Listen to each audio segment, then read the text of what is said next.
Yo, what is going on, everyone?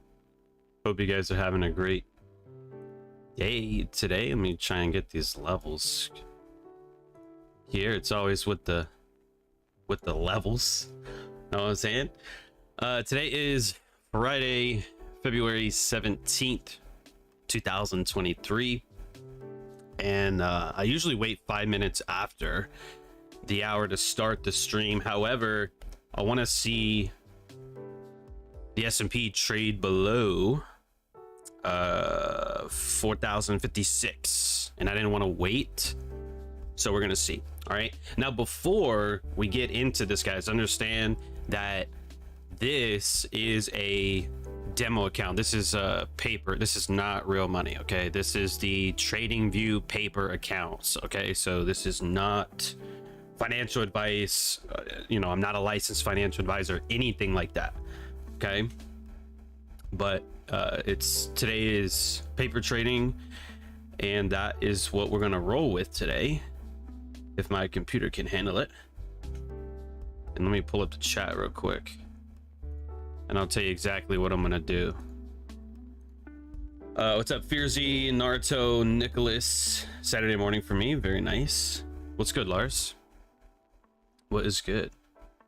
So hopefully we get some more people jumping on here in just a few minutes, and we normally get more people as we continue, as we progress into the stream. So that's cool. But I want to see this come down so I can get another 2 contracts out. But I'm looking at my other screen, and I have the other indices pulled up. Okay, and I'm looking at this. I'm looking at the NASDAQ trading lower. The S&P is kind of lower, but the Dow is actually higher. So I'll pull that up in just a minute, because I just want to have this screen up here real quick, and then we can go over it. I took this trade during lunch, and so that's why it's on a paper account and not on I didn't take this as a live trade. And just turn this volume down real quick. I didn't want to take it as a live trade, because if you look at the executions right in here, that was like right at 11:20, so it's within the lunch hour, and it's just, I wasn't entirely comfortable with it, and with today's price action I wasn't entirely comfortable with that either. So I decided to log out. Plus it's Friday anyway. I generally don't trade Fridays. Sometimes I do. I try not to. I try not to push the button on Friday, and the logic behind that is Friday sometimes I don't like taking an unnecessary loss going into the weekend, you know what I mean? So yesterday was a good day, and I want to end the week on 2 of my live accounts with that. I don't want to go into Friday, going into the close of the week with a loss, especially like something like this where it's during lunch. So I've got the stop 2 points into profit on the downside. So if we come back and we take that, it is what it is, because I've already partialed out twice. So initially I took 6 contracts, and I got out 1 at this lack of wick. I got out at 1 more at this lack of wick, and I want to try and get out 2 at this new low. If we do end up making a new low, I want to get out 2. So I've got the remaining 4 2 points within my direction. So I don't see it coming back all the way up here. I don't think it's going to do that, but if it does, and if I'm wrong, which is always on the table, then why take a loss? I mean, it's only 8 points into the direction, which isn't really like a lot for an intraday. It's not bad, but we're gonna practice how we play, or play how we practice, one of the two. You know what I mean? But what's good, Lars, Steffi, Nicholas? First YouTube session ever, but first John Phibbs session in months. Super happy to be here, hearing this knowledge and mindset. You're welcome. I'm glad you're here, Nicholas, as well. How do you get that side That side thing? What are you oh, you talking about this over here?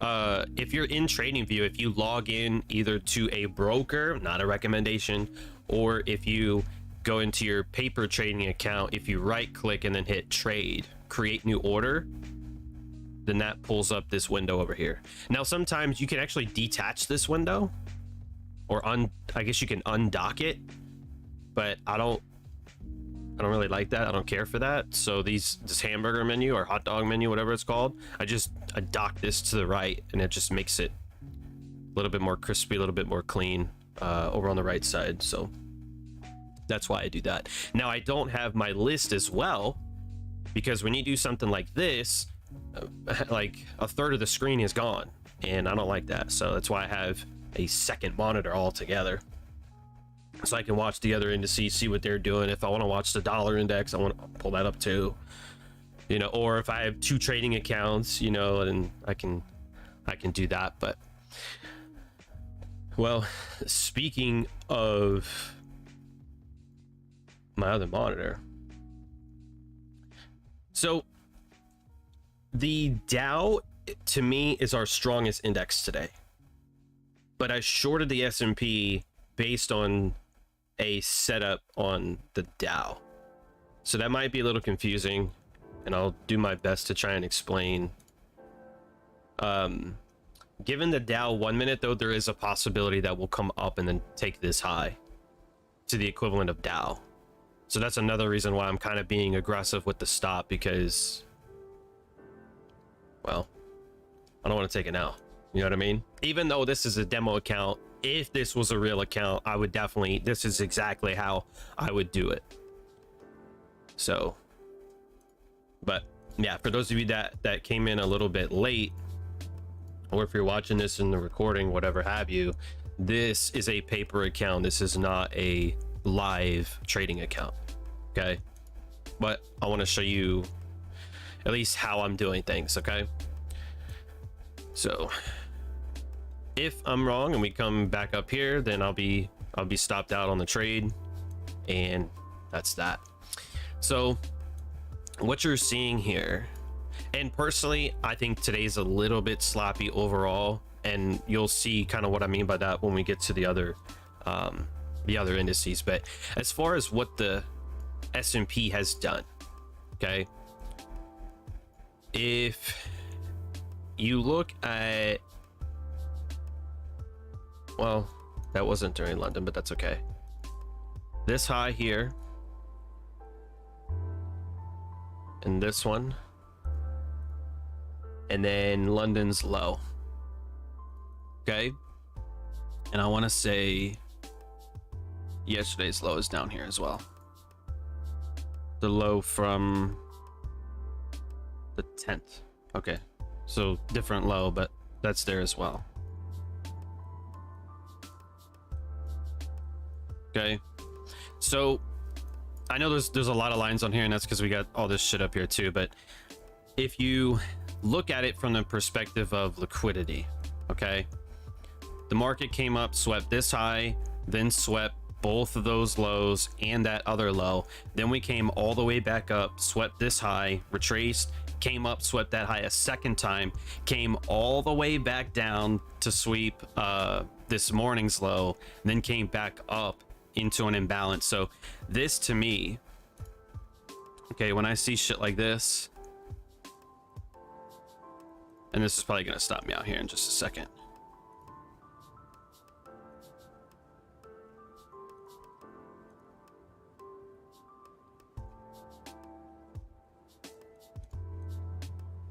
It's like a couple ticks away from getting me out right there.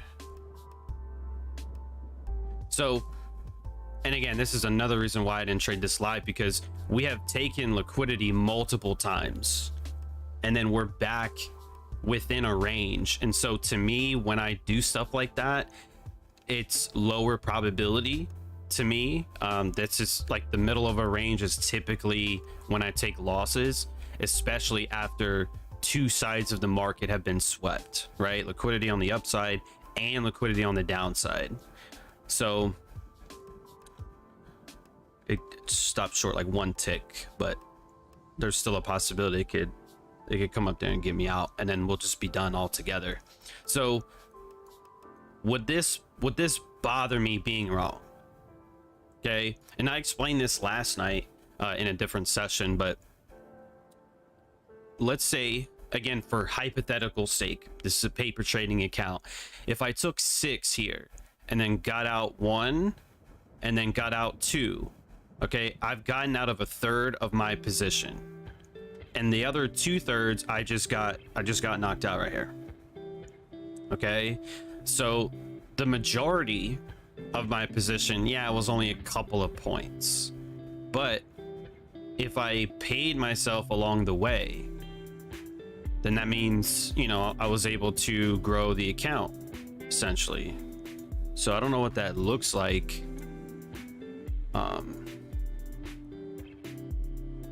Let me see. In terms of today, the 17th.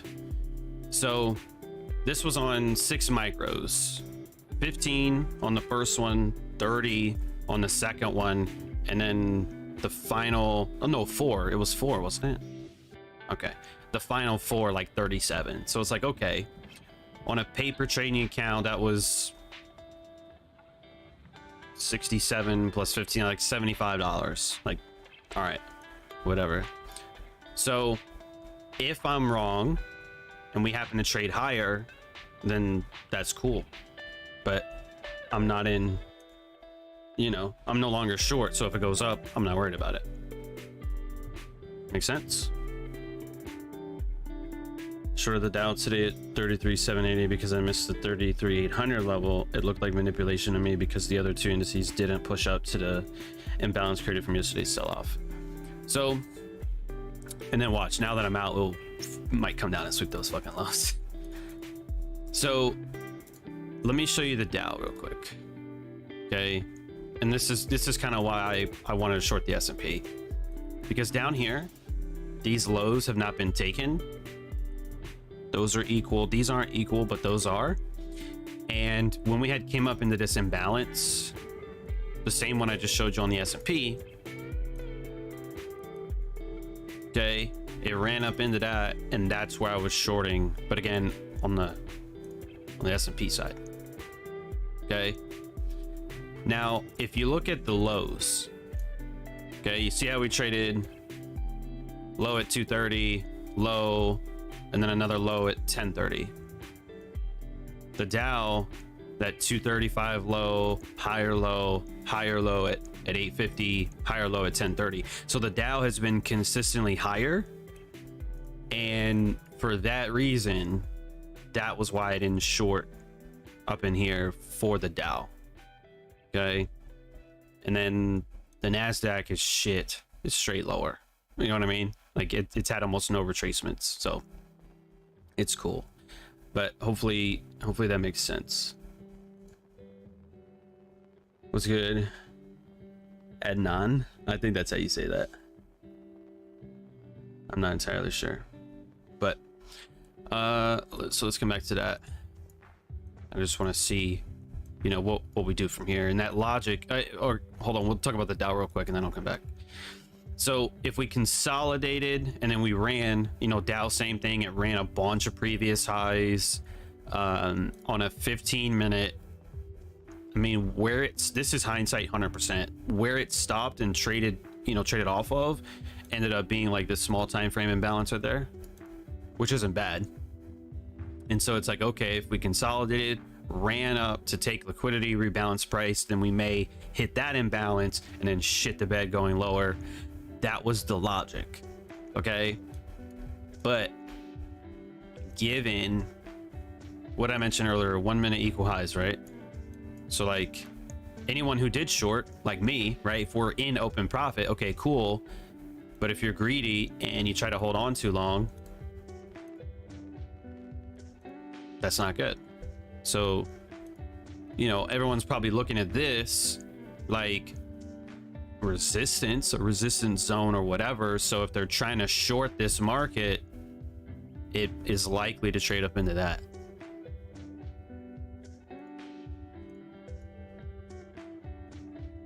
Okay, it's you know, somewhat likely to trade up and into that. So time will tell.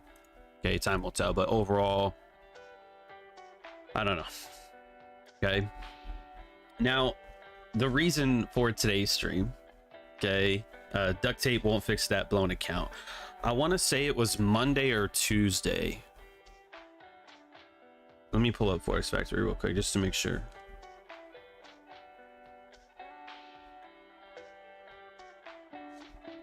Give me just a minute here. Say the 17th, so we're looking at, so Monday had CPI for Swiss franc. It was Tuesday CPI for $1. Okay, we can work with that. So Tuesday was the 14th. Okay.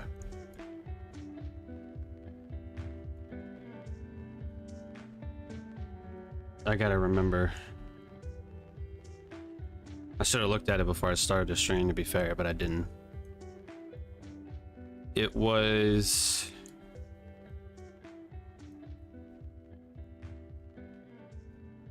I want to say it was S&P short and NASDAQ long on Tuesday, but I want to talk about shit like this, okay? So if you zoom out, right, leading up to the news at 7:30, okay, like roughly right there, we consolidate, and that's, you know, that's what usually happens prior to news anyway. Okay, we consolidate, and then when news hits, it often, you know, does something like this. Now, CPI doesn't always have like a 2 or 3 part move like this one, where we ran lower and then ran higher and then came back lower and retraced. So it was within this area here where I was shorting, okay, not the initial move. So anytime there is news like that, CPI, interest rates, anything else, unemployment, PPI, maybe a Jerome Powell speech, you know, some sort of level 3 news event, I'm not going into the news with a trade on, okay, because you know, you could get slipped, shit like that. You know, you might have a 10 pip or 10 point stop on the S&P and you end up getting filled like 15 or 20, like it rips your face off. So you don't want to blow your account on that initial move. Or say you did happen to short and the market did go your favor for the first 2 minutes. Okay, cool. But then again, if you held on too long, 2-3 minutes later, it's back up and now you're fucked. So anyone who was trying to long got wrecked. Anyone who was trying to short, they got wrecked too. So once everybody has been cleared out, okay, once people have blown their account, then I like to step in and go, okay, now what do we have? On this move lower, okay, then we have some lows here. The market rallies, and on a 1 minute time frame, this ends up being, I think, a 2 minute imbalance. If I remember correctly, I could be wrong on that, but if you switch to like a 2 minute time frame, this should be an imbalance in a 2 minute. So when we left these lows here, right, anyone chasing that market trying to go higher, they're gonna have their stops here. Then the market drops down, rallies, imbalance, drops down, rallies, imbalance, drops down, rallies, imbalance, and then sinks for those lows. So I don't remember which one it was. It wasn't this one. It might have been this one that I was looking to short, and then right in here to the 37, 38 area. Okay. Now, just before the stock exchange opened, which is at 8:30 Central for me, I didn't want to hold going into that. So I got out my short just before we sank another 15 points. So, you know, there's that. Okay. But That was the logic behind that. So if you simply just wait, okay, and again, not financial advice, not a licensed financial advisor, trading with real money involves risk, okay, but I don't trade the initial first move or second move, because sometimes there's just one. Like sometimes it'll just drop lower and that's it, and then it'll retrace later maybe. But because we had this razzle dazzle where we cleared both sides of the market, then it's like, okay, now what are we waiting for? And sometimes that's the hardest part, is waiting for a trade to set up or waiting for it to pan out. So there's that. Now once we took a bunch of liquidity, I don't remember, it was somewhere in here, but on the NASDAQ. So the 12th, let's take a look at that real quick. And that was also a scalp. Oh, look at that bull flag getting shot on it there. I was showing some students that yesterday. You know, we gotta do our trolling. Okay, here we go. You know what? It was the 2 minute. Give me just a minute. What I ought to do is just put this in like a folder and then just have that ready to go versus trying to sit here and do this shit.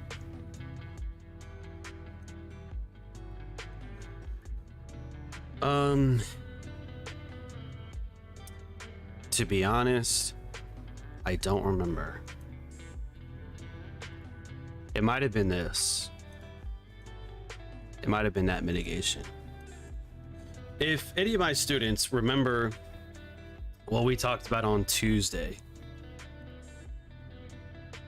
if I went over my NASDAQ long, and if you know it, if that was it, let me know in the chat. If not, I don't remember. It might have been that. Or was it the afternoon? No, that's right. That's right. Okay, so this right here, yeah, that's definitely cap. It was this. That's why, because I was looking at this, I'm going, I didn't hold for that move. It was this one. That's right. Okay. All right, chat. It was this one. Now I remember. Okay. It's early in the morning, okay? I slept in today. Give me a fucking break. It was right in here. There we go. Okay. So it was the S&P short in the morning. It was the lunch/afternoon, and I fucking called this on Twitter. So that's definitely there, you know, at John Fibonacci. It's my only Twitter account. So there you go. You can go back to that if you want. But anyways, so it was, I think, 40.41 for the S&P on Tuesday, which was the equivalent of these highs on the S&P, I think.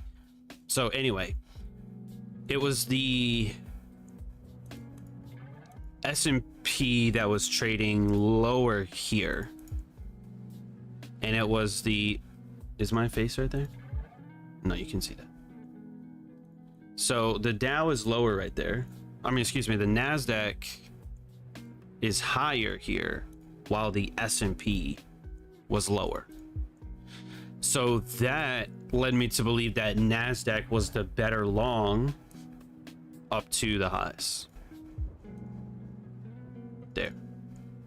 So during that lunch hour, I mean, there was like almost no retracement to the downside. We just ended up trading higher and higher. I'm like, well, fuck, you know, what am I gonna do? So it was here at 11:53 we actually came down and swept a couple of lows, not all of them,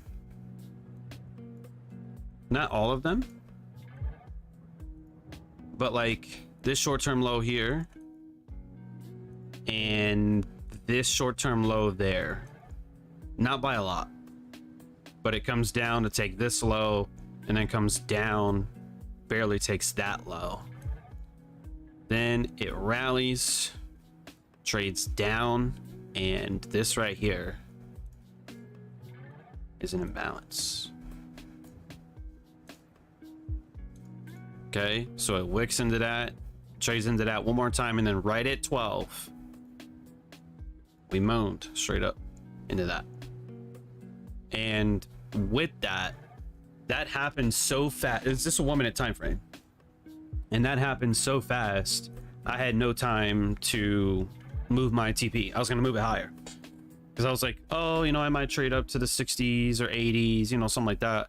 And it literally traded up so fast that I didn't have time to take my TP and move it higher. Because sometimes I do move it higher, depending on the speed of how the market gets there. But this was so fast, I just couldn't do it in time. It was literally just almost instantaneous. I mean, it was like seconds, and it just mooned. So, but yeah. So the whole point of this, okay, is to understand. If you look at the news, okay, if you look at the news there, and then you look at the setup in the afternoon, okay, that's what I'm trying to convey. Is everyone gets their face ripped off a little bit more here too, because then like, oh, anyone who was long here, they got ripped here. Then it rallies, so anyone short, they got taken out, right? So there was a lot of shenanigans until we set up some highs. Then we got our divergence, then we got our afternoon swing to the upside. So that's my point, okay? Duct tape won't fix that blown account. That's what I'm trying to tell you.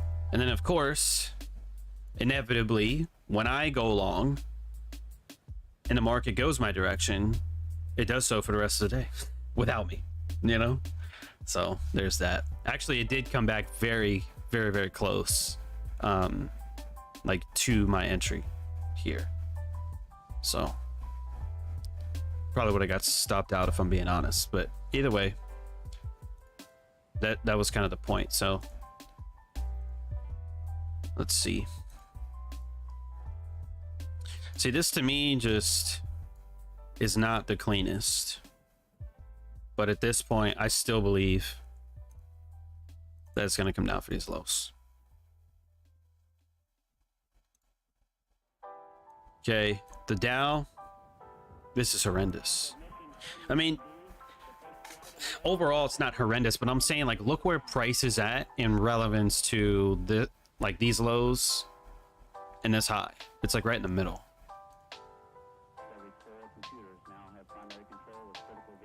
Like this high, or excuse me, this low up to this high. Okay, see how it's lingering around that 50%? We spent a lot of time here. So to me, like, that shit trips me up. Which is why, again, as mentioned earlier, if you were late, that's why I was taking partials on the way lower. I would have wanted to see this low taken, but it literally gives me like a 1 tick difference, gives me the middle finger, and then comes back up to get me out. So it's like, all right, cool. And then now, since John Phibbs is out, now they're gonna probably run that bitch lower, so it's fine. But today is by far not the cleanest day by any means. So, but there's that. So, but anyways, so let me give you a little bit more definitive,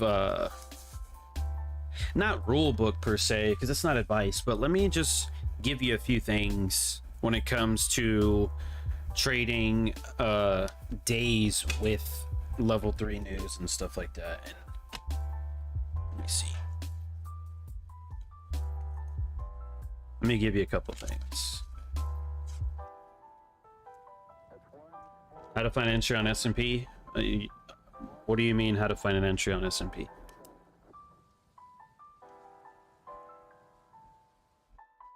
I need you to be more specific. So how to not blow your account.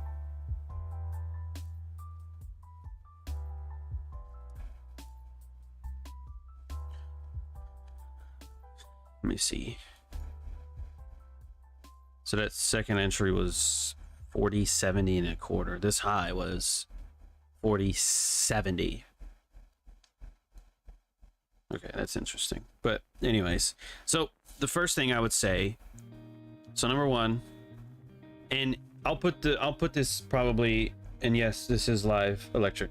I'll put this in the description. If you're in the recording, you can scroll down and view this, but since we're here live, I'll give you a couple things. Number one is I don't trade news initially. Okay? I don't trade news initially, which means not going into the news with a trade on.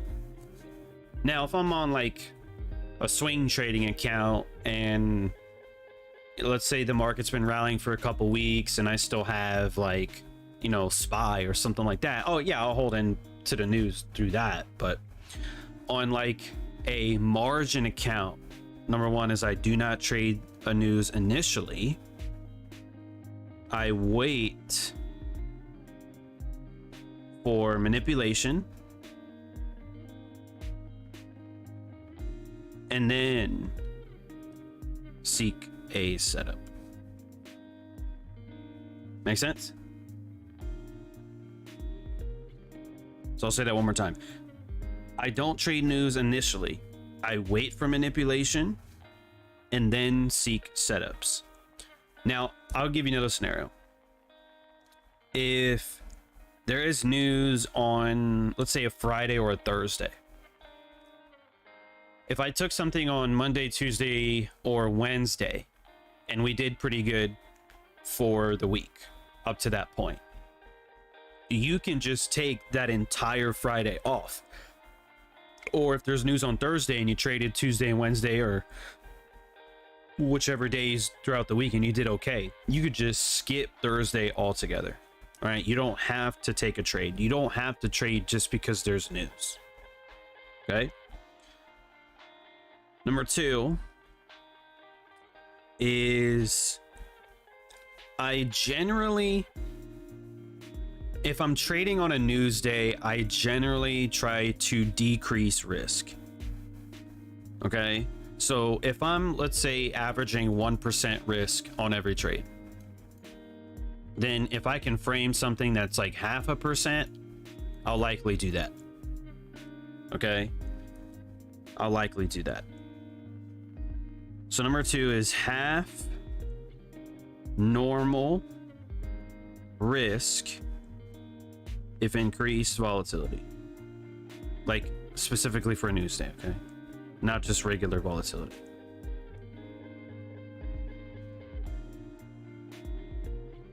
Number three, and this should be pretty general, but number three is always respect the risk. Okay. Always respect the risk, which for me is no more than 1 to 2%. Okay. No more than 1 to 2%. And if I can't frame a trade on 2% or less, meaning like, well, I like this stop and it requires, you know, this particular lot size or contract size or whatever, but it's more than 2%, can't do it. I can't do it. Okay. And a lot of people may not agree with that, and that's okay. But, you know, we're all gonna do what we're gonna do. But I'm trying to get you to keep your face. Okay. I don't want to see your face get ripped off. All right. Invariably it's gonna happen to some people, but I don't want it to happen to you. Javon, I appreciate your comment. Thank you for that. And the only reason I know how to teach is because, number one, experience, but number two is because I've had a lot of teachers in the past that were terrible. They were not good teachers. Okay, I got kicked out of class every school year from 6th grade all the way through 12. So 6th, 7th, 8th, 9th, 10th, 11th, and 12th. Some years even a couple times. There was one time, I'll tell you this. There was one time I was kicked out. I was suspended from school for 3 days, twice in 1 week. I'll never forget that. I'll never forget that. No shit. I went to school on a Monday. I don't remember what happened, but I got suspended for 3 days. Okay. So Tuesday, Wednesday, Thursday, stayed home. Probably played Call of Duty or just bullshit. I came back Friday. Got suspended again for the following Monday, Tuesday, Wednesday. I kid you not, bro. I wish I would have kept all that paperwork and shit. Well, they didn't give me paperwork. I'm sure they probably gave my dad or my mom paperwork, but you know, it was the craziest shit ever, man. And my best friend at the time, and he's still my best friend now, but you know, at the time he was like, bro, how the fuck did you do that? He's like, how did you get suspended on a Friday like twice in 1 week? To be honest, I was probably the only kid from that school that actually ever did that. Like, I don't know anyone else who ever got suspended twice in 1 week. I don't know. Maybe there's a record somewhere. Maybe I hold the record for that. I don't know. But anyway, back to the conversation. You know, I learned a lot from teachers of what not to be like. Does that make sense? I learned what not to be like. There's a small imbalance right in there. Okay. And I was like, man, I will never be like this guy. I will never be like this lady. You know, they were mostly ladies, but, and some of them were great. Like, don't let me get you wrong. Some of them were really cool, really great people. You know, but majority of the time they were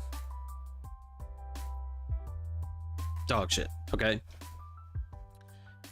And so when I think it was 2015, I started to talk about trading on social media.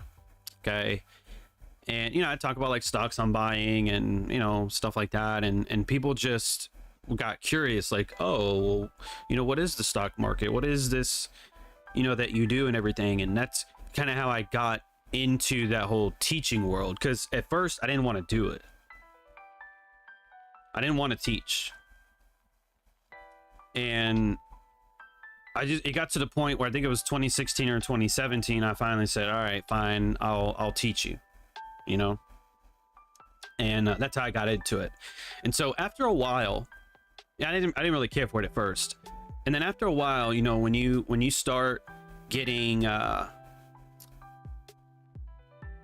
feedback, like, oh, you know, now I'm doing this, now I'm doing that, like, I understand the market a lot more now, you know, we appreciate you, this, that, and the third. Like, that to me was, oh, okay, cool, teaching is awesome, and I really enjoy this now. And so once I was serious about it, and around that point was probably 2019 when I actually hopped on Go Live with Rock Coomer, actually, back in the London session days, 2019. You know, I wasn't a good teacher at first. I remember, you know, I would do Zoom calls and stuff, and they'd be like, John, you know, you can't cuss and you can't burp in the mic and all that. And I'm like, okay, I understand. It's fine. You know, I had to fix that. I mean, I still cuss on YouTube, of course, but I try not to, you know, burp and dumb shit like that. I had to learn. But when I started taking it seriously, I was like, yeah, I'm never going to be like the teachers that I had. You know, I'm not going to treat people like they're stupid. You know, as a trader, like, I know what people want. You know, I know you want to get entries like this, like right up in the high in the market. I spent a little bit of time in drawdown, but like eventually it takes a dump, like I know that you want a short up here. I know that. You know what I mean? Or you want a long like down here, which I didn't do, but you're like, I get it. I'm a trader. I understand, so I know how to give people what they want. And I try to do that to the best of my ability. Now, sometimes I get frustrated because some people ask me stupid shit, but as Marcus Aurelius would say, be tolerant with others, right? Strict with yourself, tolerant with other people. So I try. But anyway, looked out missing all that education programming. Yeah, Naruto. And that's what I usually say when I tell that story anyway. I'm like, look, I didn't learn shit in school, but even if I was there, what would I really have learned? I was only there, part of the time. I was either in suspension or in school suspension, or it was horrible. School is horrible. The public school system is fucking horrible. It should be shut down, bro. You know what I mean? The education system should be either shut down or let me revamp that bitch. Let me come in there and be like, all right, y'all are gonna read these books, you're gonna learn this, you're gonna learn how to trade, you're gonna learn personal development, you're gonna learn mindset, all this Pythagorean theorem, get that shit out of here. Yeah, basic math and everything, but not a squared, b squared, c squared, e equals mc. Fuck all that, bro. We're gonna learn how to make some money. You know what I mean? We're gonna learn how to build businesses. We're gonna learn how to lose weight and be healthy and all that shit that really matters. Not, oh, read this book from the fucking 1930s and then take a test on it in a couple weeks, and then that's gonna let you get to the next grade. How about we read Marcus Aurelius? How about we read shit like A Guide to the Good Life by William B. Irvine. I just started this. I'm not too far into it, but it's about stoicism, essentially, So it's like, let me learn some real shit, and I'll teach you some real shit. Now, getting back to what I was talking about, the real shit. How to not blow your account. 1, I don't trade news initially. I wait for manipulation and then seek setups. 2, half normal risk if increased volatility. Number 3 is I always respect the risk, 1 to 2%, no matter what. If not, walk away. And that's really about it. I mean, that's at least the top 3. Wait for the right setup, respect the risk, just don't be an idiot. I mean, it's almost as simple as that. You know what I mean? Why do you think they do that to kids? Seems evil. I don't know why they do that. Well, I'll put it to you this way. So, I think about this a lot. I really do. And I write a lot about this in my next book too. Is, a lot of those teachers are... So I graduated high school in 2012. So if we're talking about 2010, 2012 era, then, my teachers were in their 40s and 50s, okay? Maybe even the 60s. So you got to realize these people were born in like... See, I can't fucking do math, man. Probably in the 1970s, 1960s, 1950s. So it was a different time period for them. They didn't have, cell phones. They didn't have a lot of technology that we have today. And a lot of things were just different. They treated gay people differently back then too. That whole don't ask, don't tell. People treated gay people horribly back in the 70s and 80s. And, well, gay people still get treated pretty bad in today's world, but it's more commonly accepted now than it was back then, and so it was just an entirely different time period. They had different mindsets, they had different ways of doing things, and so I think they tried to apply those old school values to new school students. You know what I mean? So it was that there was that transition of this era is now teaching the up and coming era, and there's a disconnect there, you know, because they were the people that were like just different, bro. They treated gay people differently. They treated, you know, mentally ill people differently, and things were just different. And so I understand now why they did those things, why they were, you know, mean and not necessarily professional, or why they were so quick to suspend me instead of trying to figure out, like, you know, if I had a problem or anything, which I didn't. But, you know, it's just, they were just a different set of people with a different set of values. So I don't think they were evil per se. It's just they were different, and they didn't have apathy or empathy. It's one of the two, whichever word it is. It's the ability to put yourself into someone else's shoes, right? So the teacher wasn't putting themselves in the student's shoes. Well, if I was a student, you know, I would want my teacher to do this and then do that. No, they didn't do that. They were like, no, fuck you. This is the curriculum. This is what we're going to learn. I'm just here for a job. I'm just here to get paid. And, you know, I don't get paid enough to deal with your bullshit. So whatever. You know, like, that was a lot of their mindset back then. So a lot of those teachers should not have been teachers. They shouldn't have been. They should have been something else other than a teacher. If you're a teacher, you got to care about your people. You got to have a passion for helping people. And if you don't have that, don't be a fucking teacher. Period. Go do something else. But nah, they weren't like that. So, but anyway, Emrit, first time in your live, and just want to say one thing. Bought your book in 2021 and it changed my life. So thank you. You're welcome, Emrit. I appreciate that. I definitely appreciate that. And, you know, all the mentors listed in the front of that book as well. Larry Williams, George Angel, Linda Rash, Lawrence Connors, yada, yada, yada, yada. So, you know, I'm glad that your life was able to be changed. Busy day, but I'm home and I'm in here locking in. Awesome, Willow. Appreciate that. Are you just now coming in, or were you here earlier? I didn't see if you were here earlier. They had plenty of apathy, but lacked empathy. Thank you, Naruto, for the English lesson on that. Obviously, I'm not an English teacher. I'm a seller, not a speller. You know how it goes. So, but yeah, see, look at the Dow.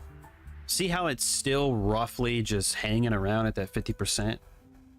If we measure, if we do that same measurement, this is horrendous. Look at this. Look how much time. It's horrible. It's not giving any real move in one direction. I mean, yeah, it went lower, but then it came right back up again. Oh, it went higher, but it just came right back down again. Like, this is ass water, man. It's not good. It's not good. And then that's another thing too. If I have equal highs on the Dow 1 minute time frame, which we can come back for, and the S&P doesn't, you know, if I'm bearish on one but bullish on another, you know, does that set up a high probability scenario? Not really. You know, that may end up not working out very well. So there's a method to the madness, man. And if there's one Friday that's just not good, it's today. In my opinion. Okay? Well, Lars asks, how's your day? Dude, my day is good, man. My day is good. How's yours? How's your Friday? Need to peep the replay when it comes to the teachers, though. I had a bunch like that. I'm an outgoing dude, so they would rather write me up than understand my energy in class. Yeah, teachers they're not good, man. And what I noticed too is they suppress a lot of creativity. You know, they didn't want you drawing in the margins or you know, coloring and shit like that. I mean, obviously, like, if you're way younger, you'd be coloring. I don't expect someone to be 17, 18 years old trying to color some shit. But I mean, if that's you, but that wasn't me, you know. But it's like anytime we tried to express ourselves or be creative, you know, they tried to suppress that. Especially, not to mention, dude, in school suspension. That shit is like a prison. You know, it's like a small room, and then they've got these cubicles, you know what I mean, separated by walls, so you can't see anybody, you can't talk to anybody. What the fuck is that? Why the fuck is a 16-year-old, 17-year-old, 18-year-old, you know, sitting in a room for 8 hours for 3 or 4 days? You know what I mean? What the fuck is that? What is that, bro? You know how people say cruel and unusual punishment, like solitary confinement? You know, there's a large group of people out there that look at solitary confinement as cruel and unusual punishment. Now me, I'm like, well, look, man, you fucking murdered like 5 people, so you probably deserve to be there. You know, so that's kind of a touchy subject, so we won't touch on that too much. But if you're talking about putting someone in the corner of a room for 8 hours at the age of 16, 17, you know, really, that's what we're doing? That's what we're doing. And how well does that work out? Because you know what? The same people that were in either suspended like me or in school suspension, guess what? It was the same people over and over and over again. So guess what? If nothing changes, nothing changes. Let's put them in a room and, you know, do this and that. Well, obviously it's not fucking working. If they're coming back every month or every couple of months, obviously it doesn't work. So why are we still doing this? It makes no sense, bro. It makes no sense. I want to go to the school board or these idiots that make the curriculum. Oh my god, don't ever let me meet a person that makes the curriculum. I want to punch them in the fucking throat. You know what I mean? Learning a bunch of bullshit. It's ridiculous. It's ridiculous. But now I'm ranting. I don't want to get too much into it, but Emirates said literally implement the teachings into my setups every day, and it's been working amazing for me. Made my strat so much better and almost close to paying off my college loan. Sheesh. Very nice, very nice. Lars, I don't know what you said. Your message was retracted. GG. The suppression of creativity was wild. That's exactly it. If you don't fit their box, they kick you out of the room. I had my desk in the hall by myself many of the time. Well, being in the hall is better than being in that room boxed in. But still, that's pretty shitty, though. Shit, if I was in the hallway, dude, I'd leave. I'd be like, no, I'm going down to the vending machine. I'm going to buy a Coke, some chips. And I'm going to leave it at that. You know what I mean? Which I did do pretty often, too. Skittles and Doritos, you know. Or I'd go hang out with some girls, you know. But we're not going to get too much into it, you know. It's a long time ago. My day's almost over. It was a wonderful day today. Oh, that's good. What time is it for you guys? Because I know y'all are all over the world. So for me, it's almost 1 in the afternoon. So let me know what time it is for you. And I don't know if we're gonna go a whole 3 hours. I don't know if I want to do that again, but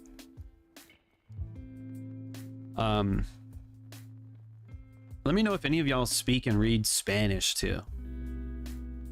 If any of you can read and speak Spanish, let me know. I got a big surprise coming for you. I got a big surprise coming for you. Not today, but soon. It's good. Razy. 8 p.m., 2 p.m., 3 p.m., 8 p.m. Okay, yeah. So we definitely have a mixed group of people in here, which I like. Well, anyways, listen, guys. If you got some value so far out of today, make sure to like the video. You know what I mean? Make sure to subscribe as well.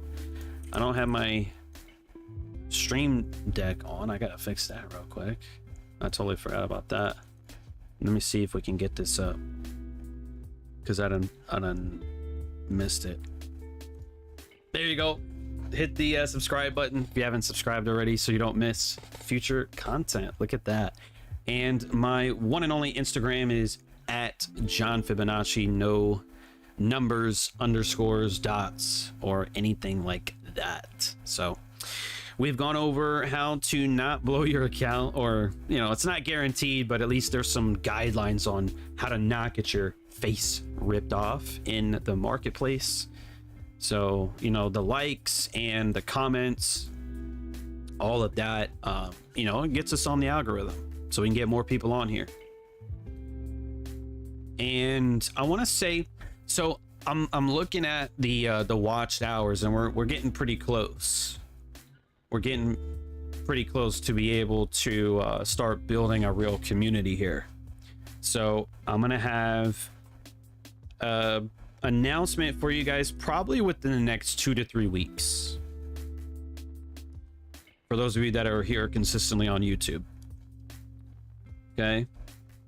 And at some point, so we only go, I'm only on here Mondays and Fridays, but pretty soon I'm gonna also incorporate most likely a Wednesday, but it's not gonna be at 12. It might have to be a little bit earlier, but we're gonna implement a Wednesday as well, so that way we'll be able to go live together 3 times a week instead of 2 times a week. Okay, you guys good with that? You guys good with that? I know Willow is. I see that. It might be slightly earlier on Wednesday, like the lunch hour, which to me is kind of dog shit, but it's fine. It is what it is. But twice a week, we're gonna increase that probably to 3 times a week. But it's probably not going to be 3-hour sessions like the other Friday. You know what I mean? It probably won't be that long. So, but we got to get more viewers on here too, man.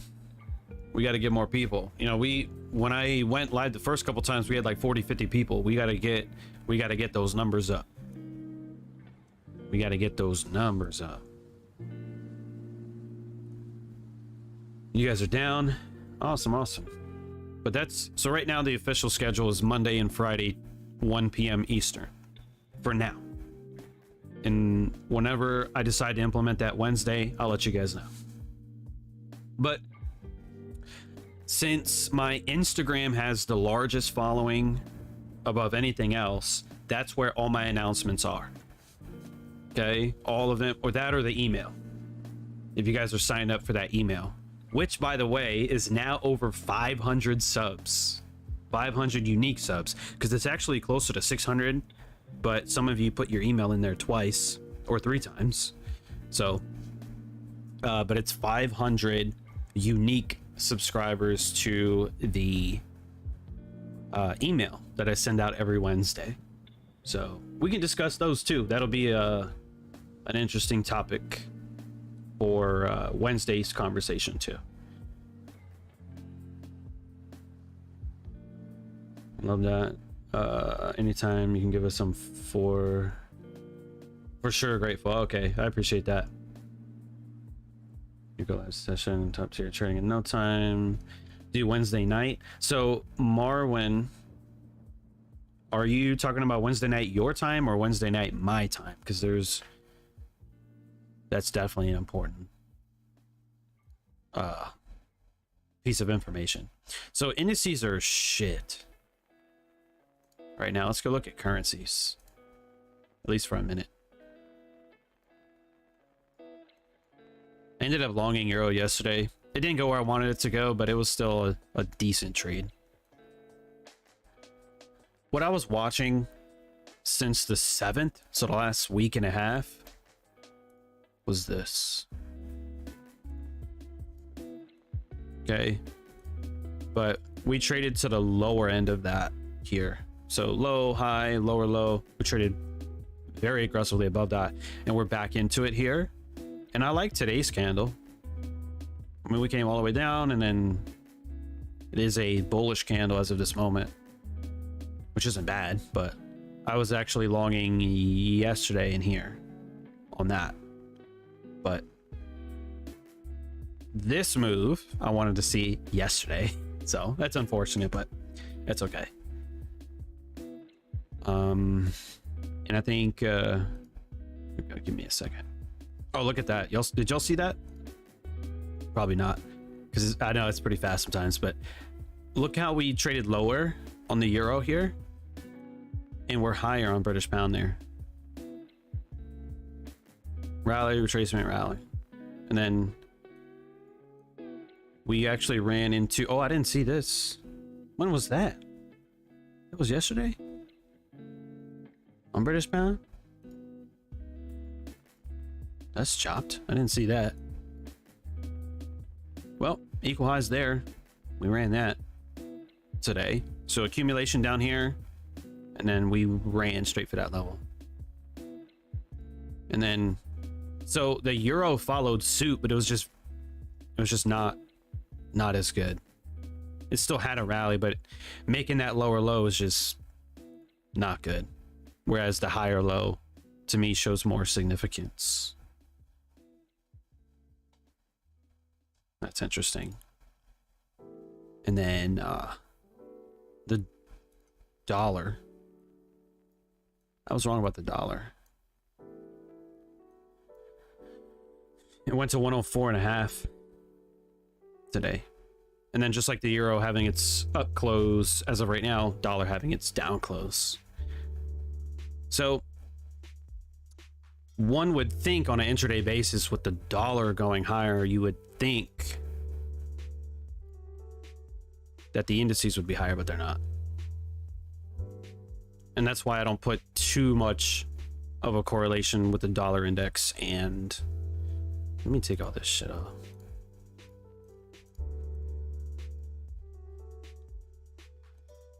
That's why I don't put too high of a correlation on the dollar and indices. Not every day, at least.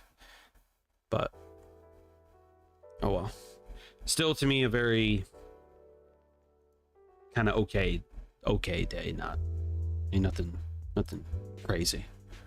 Oh, look at that. Look at that rally. All right. So now we're getting some movement. Okay, so now, finally, so let's watch these equal highs. Let's see if that gets traded into.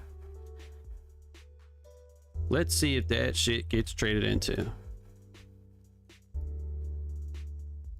Oops, I'm gonna do that.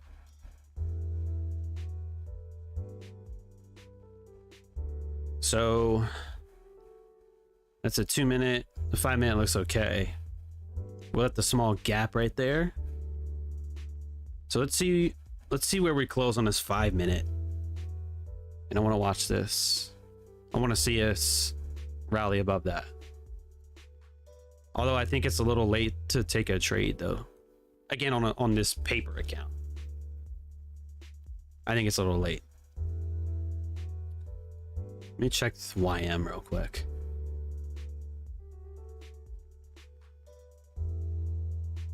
Well,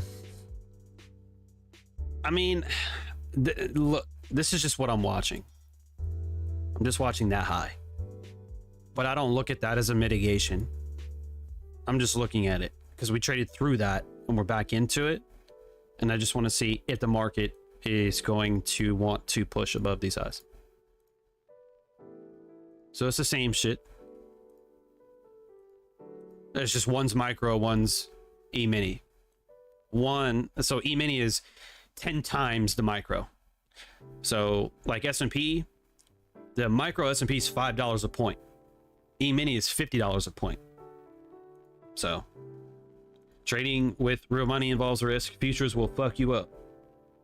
Okay, it can work. Leverage can work for you, but it can definitely work against you. Absolutely it can. Now again, I don't look at that as a mitigation. I'm just seeing, you know, we came back into it a little bit. I want to see if that's enough for us to rally and get to 33,780. It's just a simple 80 level above the highs. That's our target. Or that's my intraday target. So we'll see. I'm just going to put an alert there and then we'll figure it out as we go along. So 5 minute, nice up close bullishly. Fractal low, and there's a gap right there. So we shall see. We shall see. Why don't you go live on Instagram at the same time you do the YouTube lives to cross promote? Obviously the IG people will only see your face, but then that's incentive for them to peep the channel and sub. You know, that is a great question. That is a great question. And I might. 1,000 is already done. You're in NASDAQ at 12,245. You're looking at Dow right now, waiting for a decent pullback to take it up since it's new hourly. Oh, we are at a new hourly open. I'm glad you mentioned that. 1 o'clock is here. So we opened and immediately went higher. Look at that. Look at that. Very, very interesting.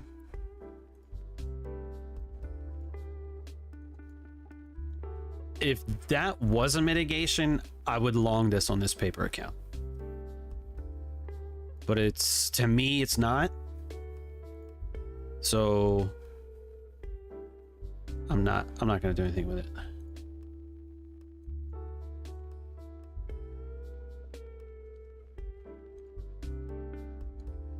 But yeah, I think everyone's trying to short this, and I think it is just gonna go ahead and clean that up.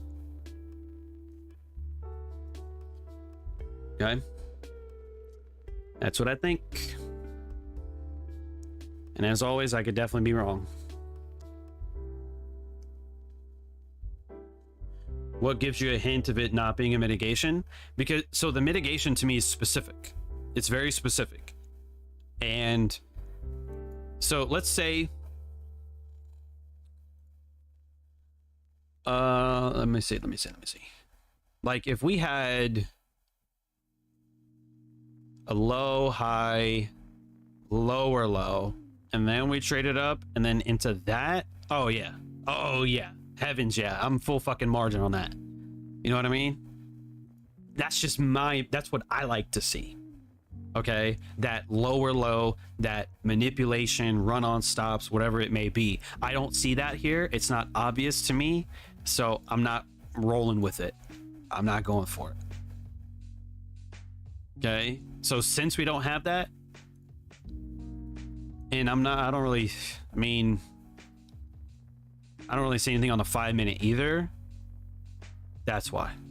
If it's not obvious, if I have to force it, well, it might be this, it might be that. It ain't. If you have to, it's just like a relationship. If you have to force it, it's probably not good. You know what I'm saying? So there's some fucking life advice for you. How about that? You can't force relationships. You can't force trades either. Feel free to write that one down. Free of charge.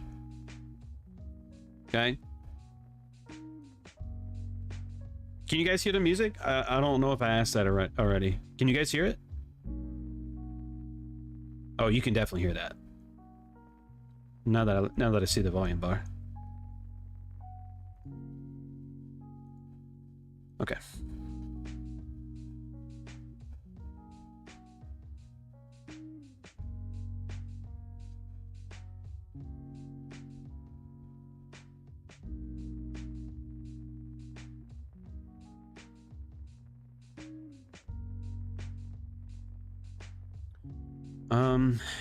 Oh, today's Friday. That's right. Just checking my emails real quick.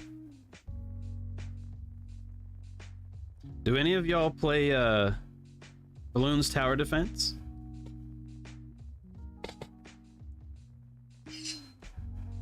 I think Willow did. I think one of you mentioned it last time I was here.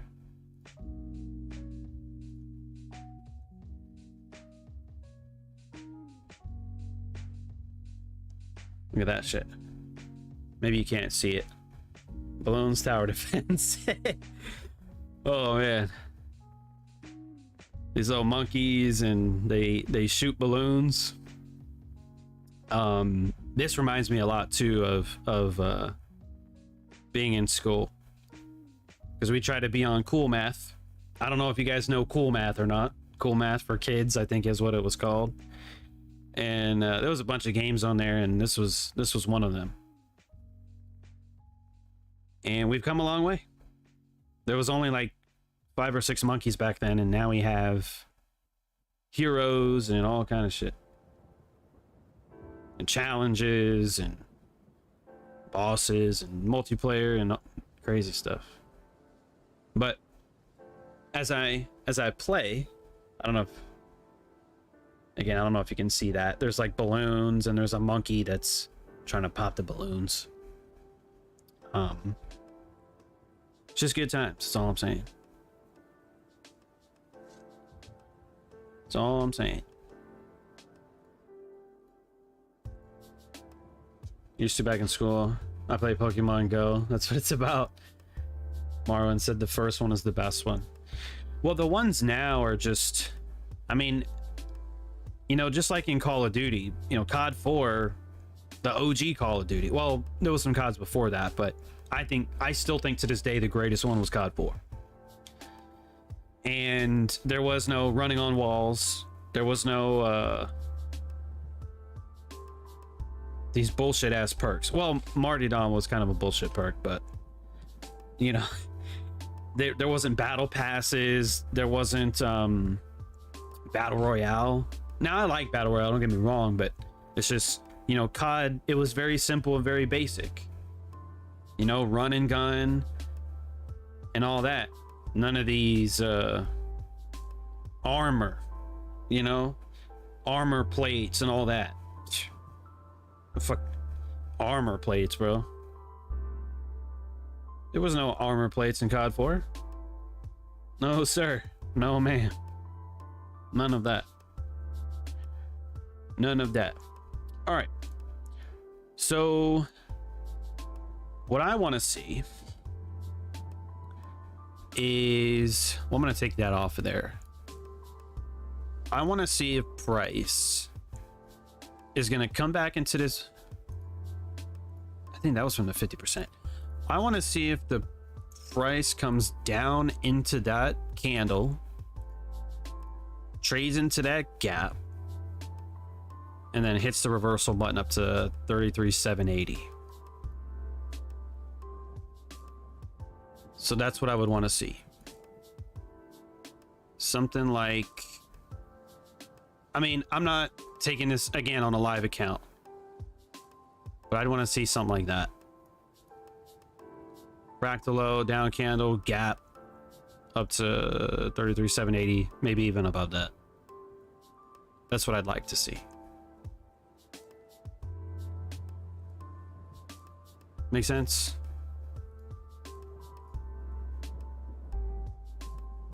And if I'm wrong, then I'm wrong. But it's not a trade recommendation. Okay, we're just studying price. All right. Modern Warfare 2 and Black Ops, the original. That's when we got down. Barracks life as an infantryman. If we weren't training or in the field, we were on standby, and standby meant Xbox. Yes, I got in trouble sometimes for playing on a computer or yeah, either the computer or the Xbox too long before I got my gaming PC.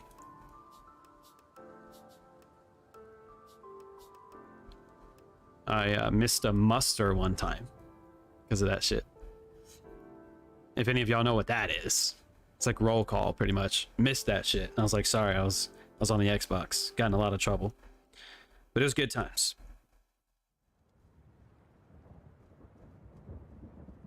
And so we got some decent time though, because the afternoon session is from 12 to 3.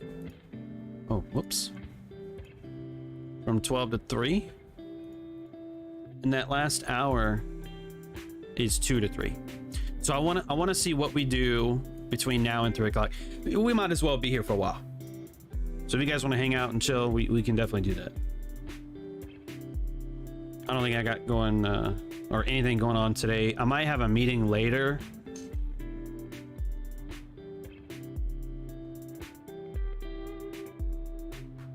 But I usually go hang out with my friends on Friday, so we're gonna see what we do.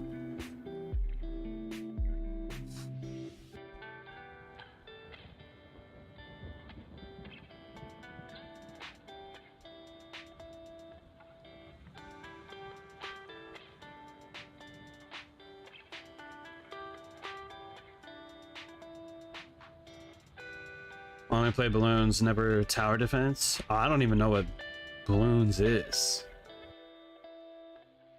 Remember, it says I love Warzone, whole new type of COD. Warzone is fun. Although, I'm not gonna lie to you, I had more fun on PUBG than I did in Warzone. PUBG was just different, man. And sometimes we just did the most funniest shit, dude. And man, like when I used to game 3-4 years ago, bro, we would be on it. Like we'd be screaming and hollering. We not gonna lie, we probably would have blew up on Twitch if we were on it. We probably would have blew up on Twitch. I mean, dude, y'all ever laughed so hard you cried? We used to have game nights like that all the time, where I would just be dying, dude. I would be dying because we'd be screaming in the microphone, bro.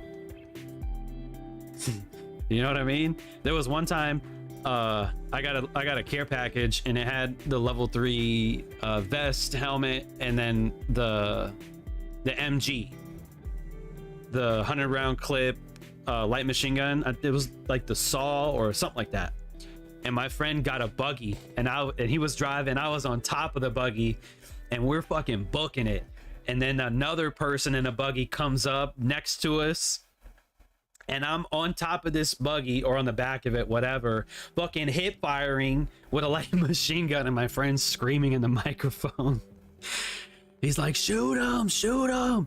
And I'm just like, you know, and when you're in the moment, it's just fucking hilarious. And you just had to be there, you know? And that to me, like you never got that on Call of Duty. You know, PUBG was a little bit more, I guess realistic's probably the right word, you know? No aim assist, you know, bullet drops and stuff like that. And it's a lot easier to kill people in PUB than it is in COD. That's one thing I never liked about Call of Duty is how armor plates, bro. Like seriously, I despise armor plates. I think it's dumb. I think if you need that much health, go play something else. You know what I mean? That's just my opinion. You know, to get a level 3 vest in pub is cool, but you had to find that, you know, you had to earn it. Whereas in COD, everyone has plates. And they're everywhere. You don't earn it. It's just given to you. And that I just don't really care for. And that's all that I'm saying. You know, we're all entitled to our own opinions. And that's mine. That's my opinion.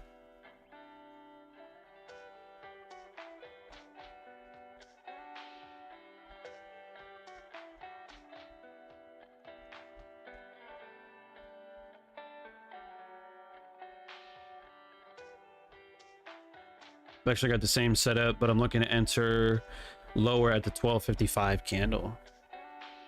This candle? Oh, no, that's 11. You talking about this?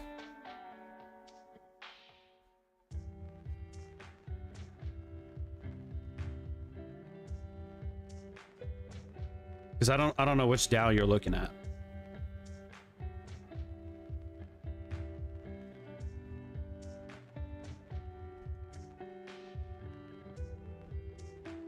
Now, given today's diversions down in the lows, this may, if it decides to run, depending on how fat, look, I think we're gonna fucking run this. Depending on how fast the market goes up, if it decides to do so, we may end up making a new high above 33,850.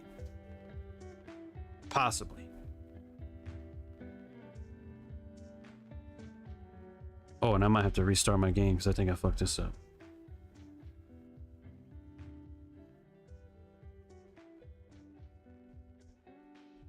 my balloons tower defense is what I'm talking about.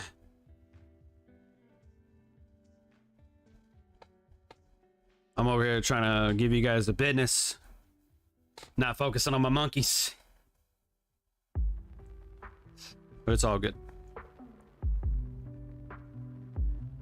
Oh, look at that. Look at that.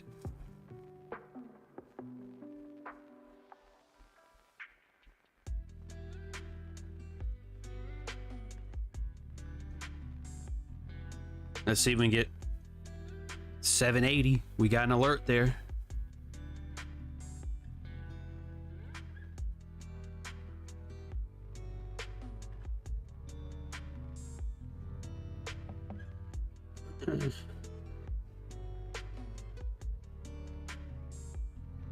After Black Ops 2, I think COD fell off. Dude, the first Black Ops with the zombies, that was cool. Oh, there's a woman in highs about to get wrecked. About to get smashed. Boom. Can we get 780 though? Can we get 780?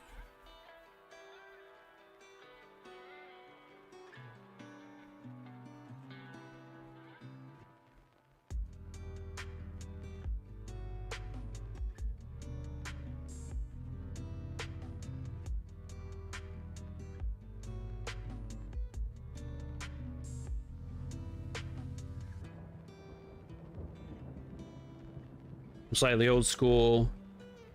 I loved World at War. No, World at War was a good game. The STG 44, that was like my shit until they patched it. I think they patched it, but yeah, I liked that was my favorite gun from that game. Scrumptious 780 level. See, look at that. We don't have all that many people on here, but we're watching price, watching it trade the levels beforehand. And I told you, depending on, I think, how we trade, if it's bullish enough, then we might be able to make a new high. We might go ahead and rip that 930 high. I don't know. It's a 5-minute time frame. We got to be here for a while. Told the homies to pull up. Fire. Yeah, man. Yes, sir. Look at that fucking line. Look at that fucking line, dude. Right there. What was that? What was the open on this candle? The open 33,707. The low on that 33,707. Get the fuck out of here.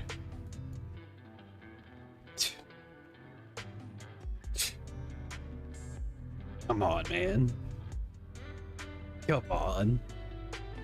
If y'all are having fun, make sure to give the video a like, guys. Make sure you subscribe, because we're gonna do this all the fucking time. All the time. Now I might get it wrong every once in a while. You know, sometimes I get it wrong. But guess what? That's a part of it. That's a part of it. Oh, that 2-minute looks like piss. But you see this up candle here that we were looking at, I told you that I wouldn't look at that as a mitigation. I mean, if we had longed that, it wouldn't have been bad. We would have taken a little bit of heat though. But it does run. Look at that run. Look at that run. Do you see that 1-minute time frame? Lovely, dude. Lovely. And look at that reaction from here.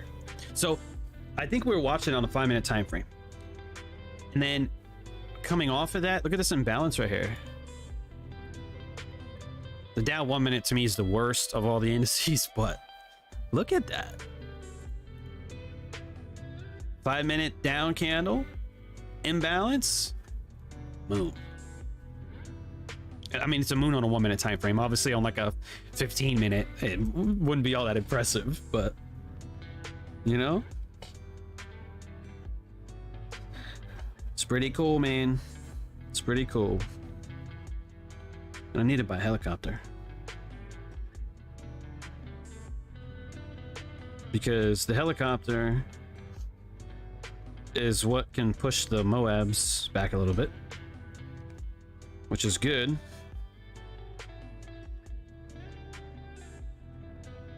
In that capacity. But if you don't play Bloons Tower Defense, you're not going to know what the hell I'm talking about. But look at that, you get a little bit of gaming content too. How about that? Is that cool? See? Look. If I didn't go break even here when the market went lower and I got stopped out, look how it would have came and hit my stop loss, my original stop loss, right? If you're wrong, why stay wrong? Just admit that you're wrong and get the hell out of there. To this day, I don't understand the logic of some of these Twitter guys, Twitter traders. Hold to your stop. Fuck that, bro. Fuck that. If you're wrong, why stay wrong? I was on the wrong side of the market, but yet we had a winning trade in here. Come on, bruh.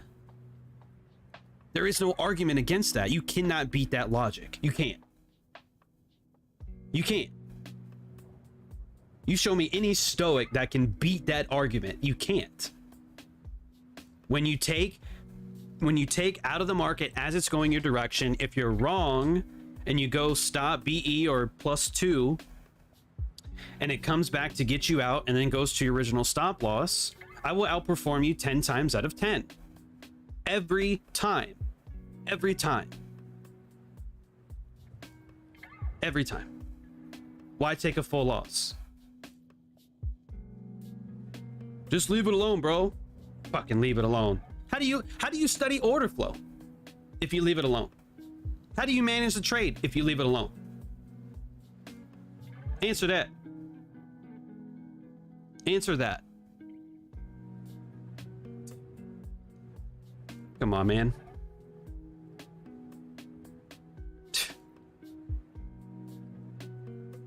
People in their bullshit, man. I'm telling you. You can't. Oh shit! I might have to restart this game because I definitely fucked up.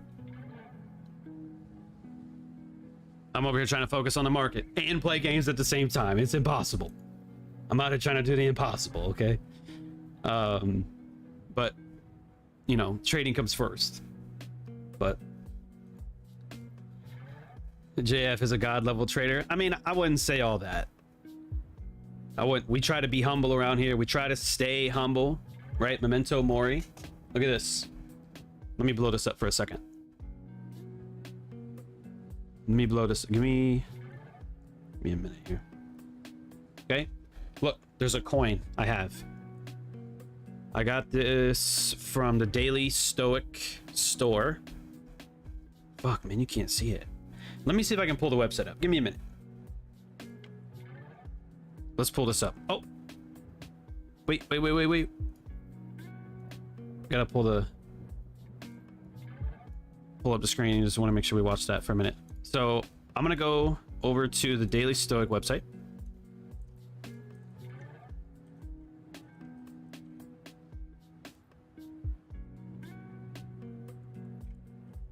I want to show you this. Okay. Actually, wait a minute. Let me just make sure my address and shit isn't up here.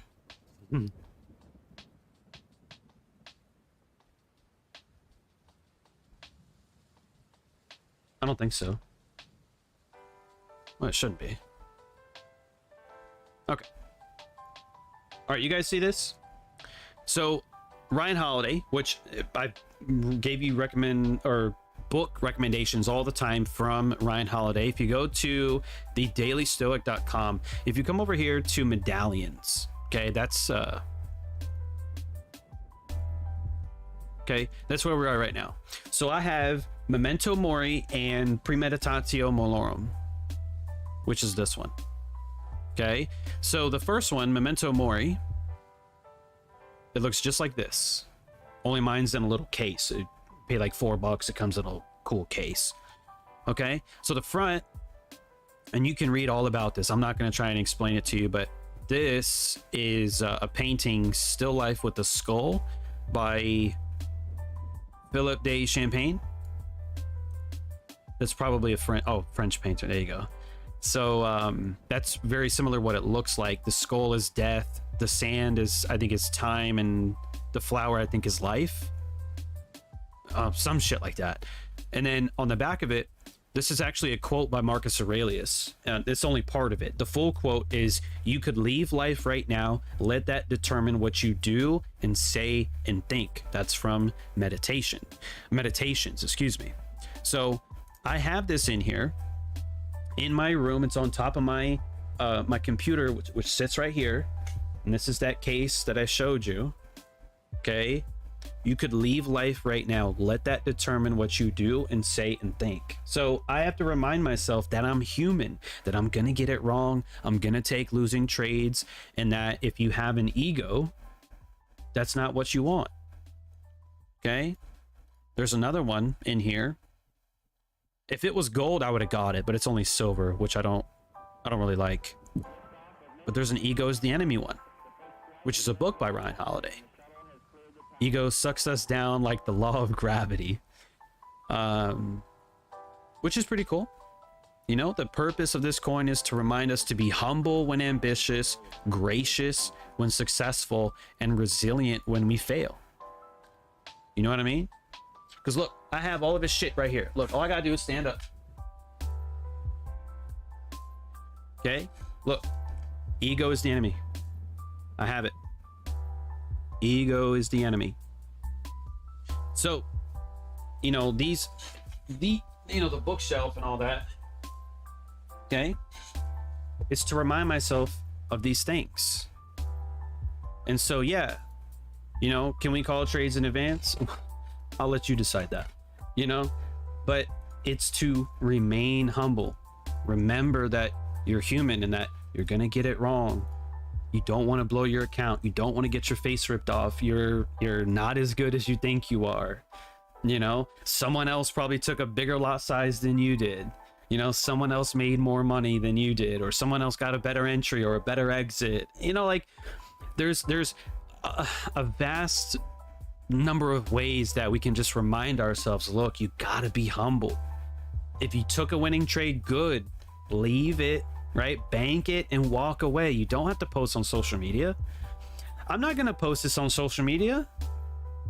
I called this for you, you know, for you, but everyone else doesn't need to know about that. For what?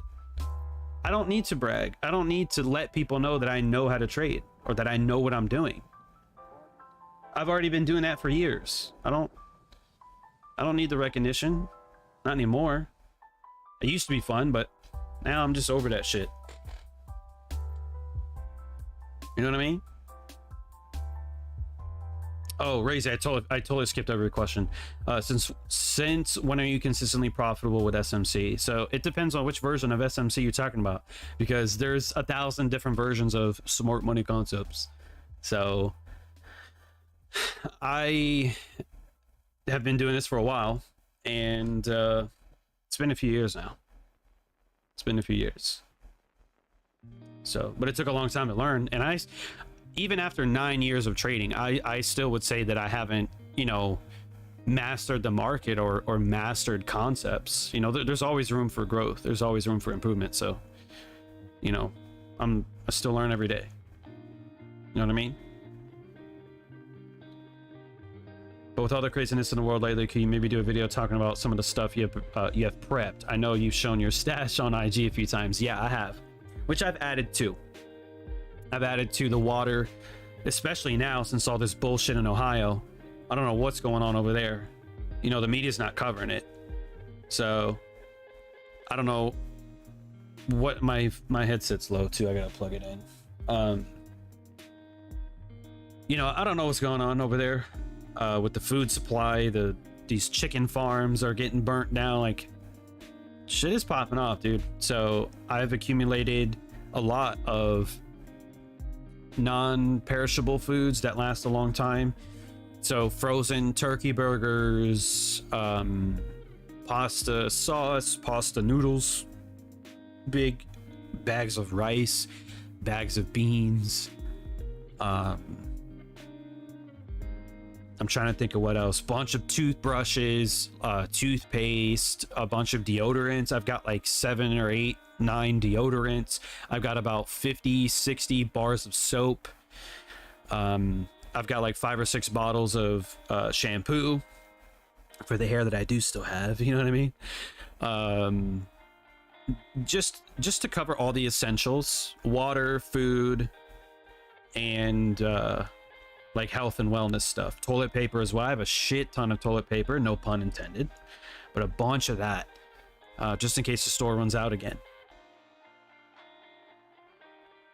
So what I'll do next week is show you some pictures if you want. But seriously, I want to see if we end up making a new high. I want to see if we do it, because we're at the right time. We're only about halfway done with the afternoon session, so I don't see why not.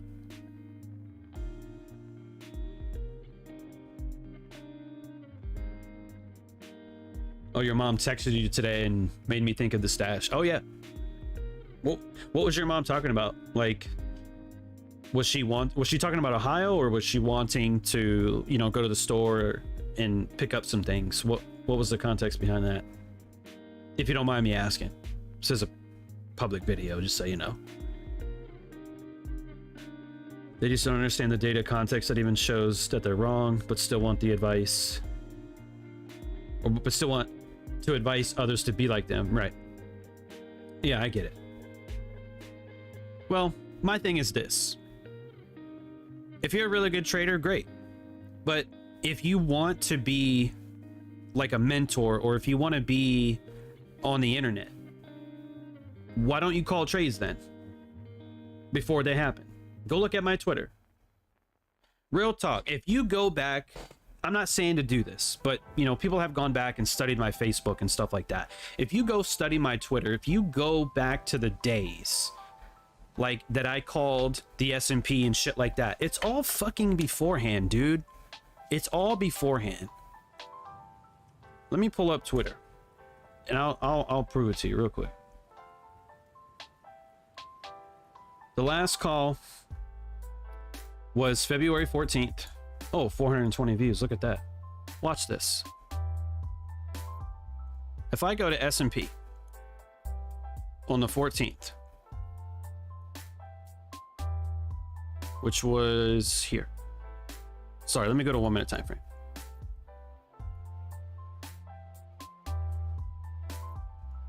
Okay, watch this. Okay, you can all see this, and you can go to my Twitter right now at John Fibonacci. Okay, watch this. Trading View. I forget where it's at because I don't do this shit all the time. I go to my tweet. I copy and paste the tweet. It puts it on the chart automatically. It shows right where I tweeted. 11:01 a.m., which is here. There's 11:01. 4140 could be on the table for this afternoon session. That's what I'll be watching for today. And it fucking ran there. Come on, bro. Okay? If you're gonna be a mentor, or if you're gonna teach or be on YouTube, how about you do this?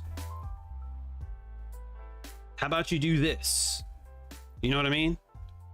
And a lot of people do. I'm not trying to start no shit today. A lot of people can. A lot of people do.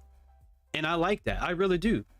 You know, I like the community in that aspect of it. You know, the Twitter community, they're a little shaky, I'll be honest, but there are a lot of them who can do this, which I do have respect for. But there are people that try to do this and they get it consistently wrong, you know, or stuff like that. And I get it, we're each on our own level and stuff, but you can go back into all my Twitter, all my tweets. Now, on a 1 minute time frame, you can only go back so far into the data, and I don't call moves all the time, but if you looked at the strike rate on my Twitter, it ain't no 50-50. Okay, so it's a little bit better than that. And the last time I called a trade, I don't think was... Oh, I did call a NASDAQ, and then we made equal lows, so I canceled, you know, that idea. So I guess you could say I was wrong, but I didn't know equal lows would form until later. But yeah, some of these other ones, I called beforehand. So if you can do that, I like that. But outside of that, you probably shouldn't be teaching if you can't do stuff like that. Okay? Probably shouldn't be teaching if you can't do that.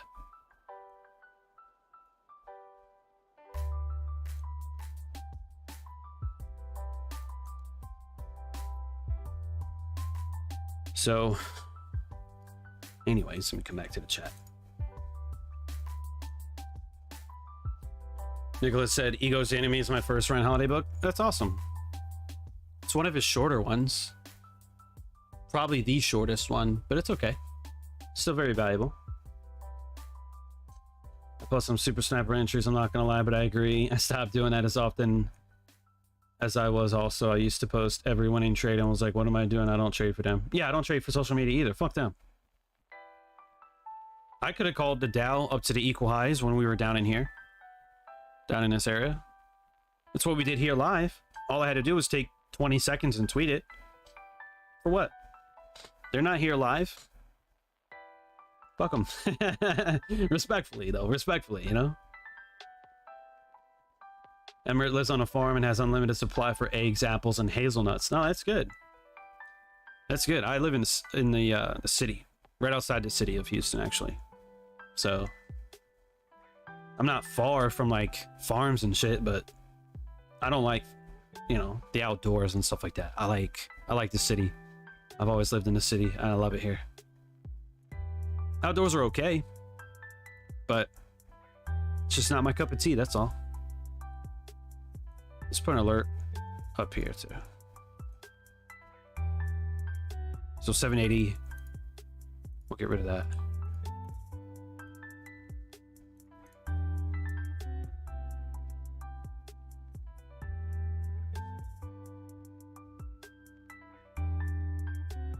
And I gotta remember to do the canvas this time. Give me 2 seconds. I'm just gonna grab a drink. Oh no, I still have this. I'm just gonna plug my headset in. So give me like 2 seconds. I will be right back. Wait a minute. Does this not work?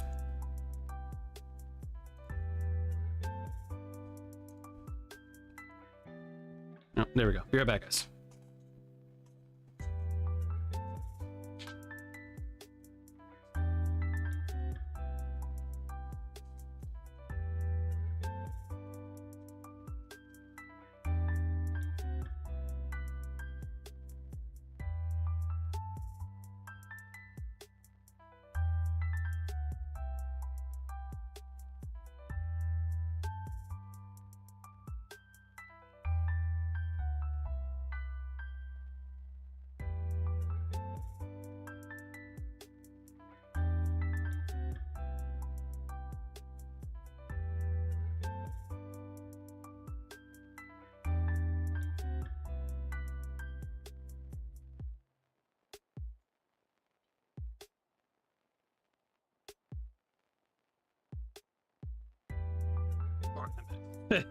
Just wanted to grab a drink and plug my headset in so it didn't die.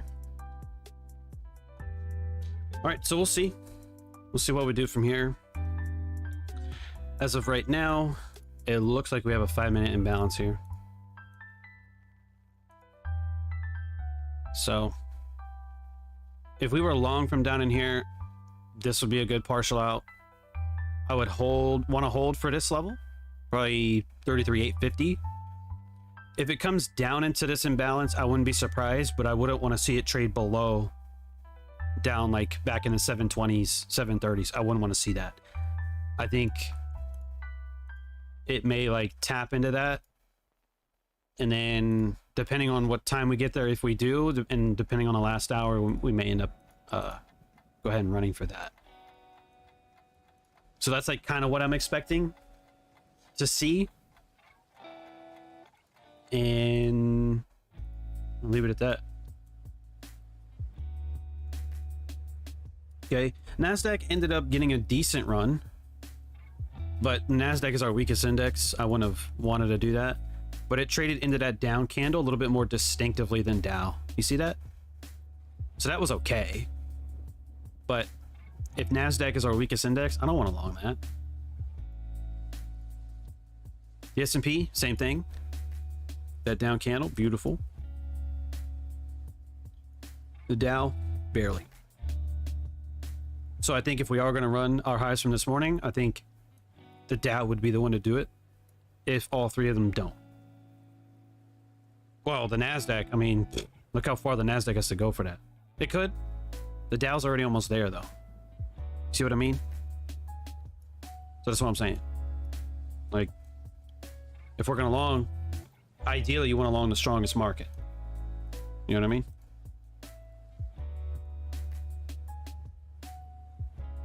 I grew up in the city and couldn't take it anymore. Which number video in your favorite for sniper entry? I'm not sure. There's all types of concepts. I mean, look, I don't know how you guys look at it, but we marked this down candle as soon as we traded into it. You know what I mean? We marked that as soon as we got down in there. We had that gap that we identified that we may potentially long. Didn't want to see it trade to this low, and we wanted to see it trade to this high, and if we had the emphasis, up above this high. So if you look at that as like, that's what I gave you, then maybe,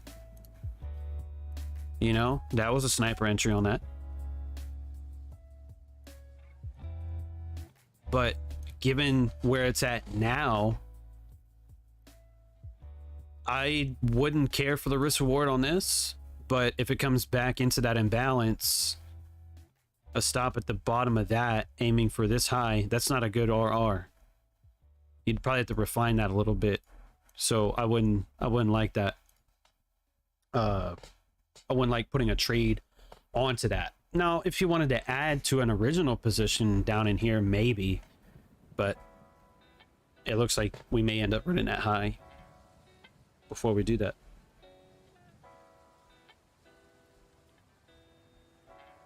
Oops.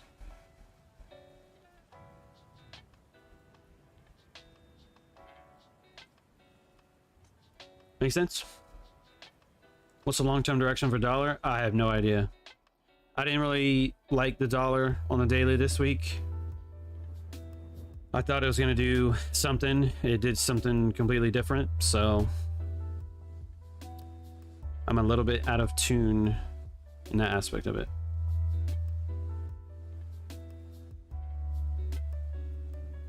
But if I had to say, I would want to go with a top-down analysis, which means I'd probably start with the seasonality of it, because I don't know what the seasonality for halfway through February is, or like February, March timeframe. I don't know what it is off the top of my head.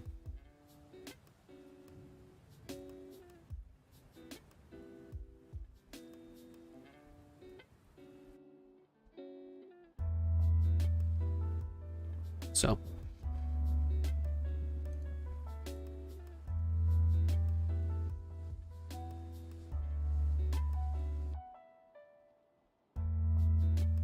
I'm gonna need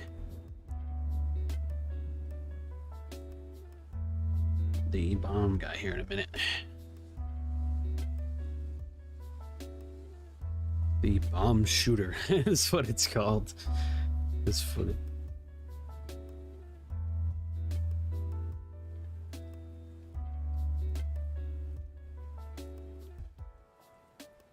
All right, let's see if we cross that, get that alert pop-up window.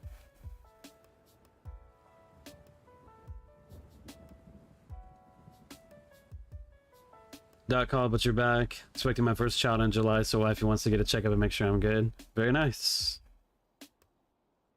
Very nice. There's your alert on Dow. There's that morning high. There it is. Can we get 850 though? Can we get 850?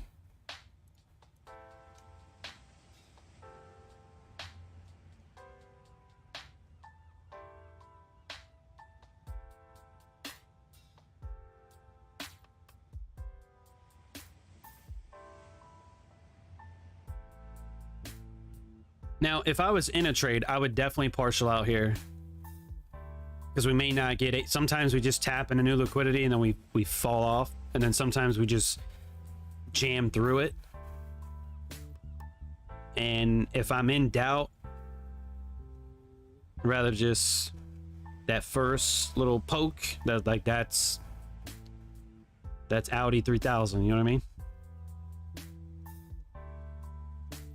But the sport in me wants the 850 level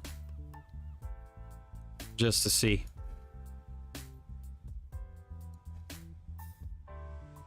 And then watch, we'll do a high at like 849 and then come off. You know what I mean? That's how that shit goes.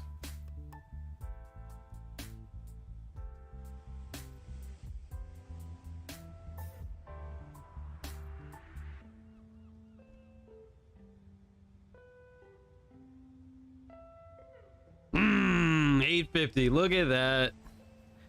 Look at that.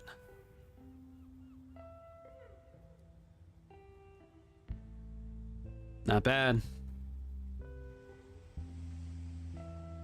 Not bad.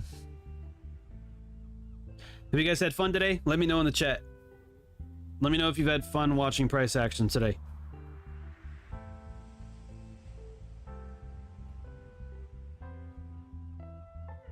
I think some of you said you were in trades earlier.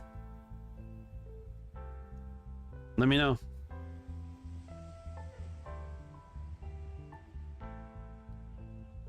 Let me know, let me know, let me know.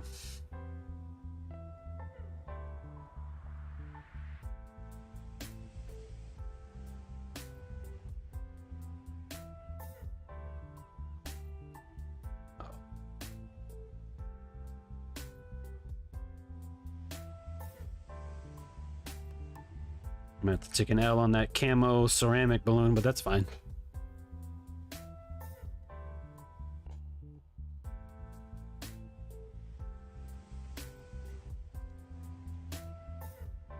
Fun has been had. Smith says yes, sir. See? We're over here doing some cool shit. And ain't too many people on, man. I don't know what happened. I used to get a lot of viewers. I don't know what happened.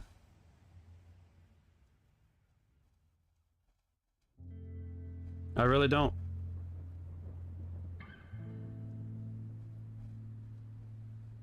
What do y'all think happened, man?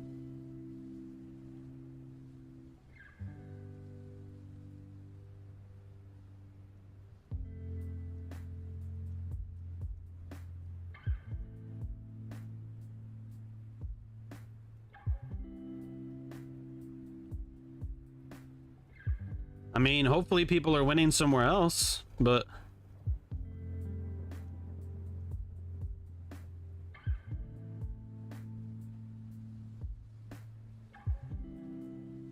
if not, well, they played themselves then, huh?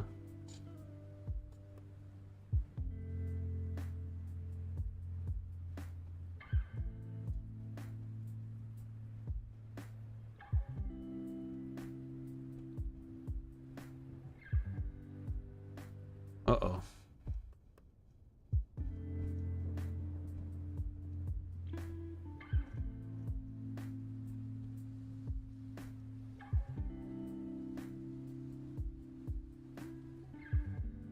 They don't want us winning. I mean, I don't know, man. I don't know. That's why I'm asking you, because I generally don't know.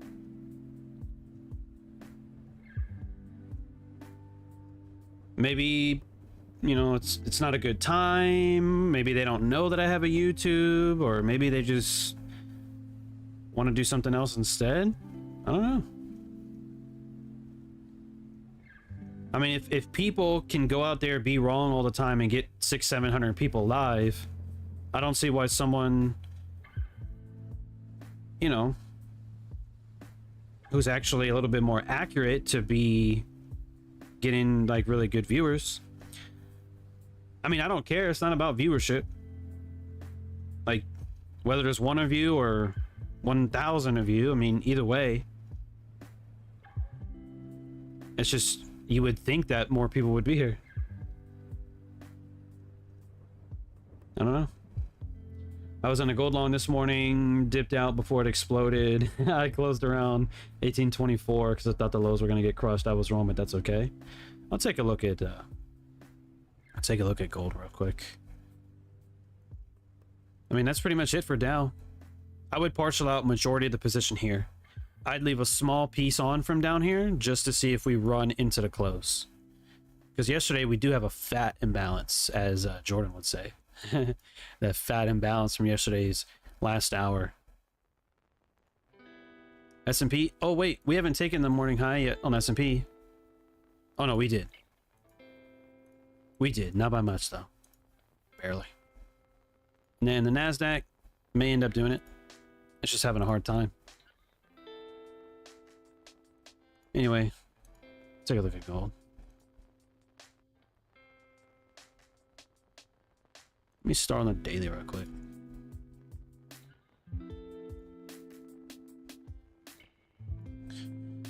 Oh, 1820. So you got a 20 level here. 1,820. Okay. Trading view doesn't. Let me see if I can zero that out. Let's see. You have an imbalance here that I traded into as well. Also, that lack of wick on the weekly. Not bad. So the 1 hour was respecting that to a degree. Then we came off of that and retraced.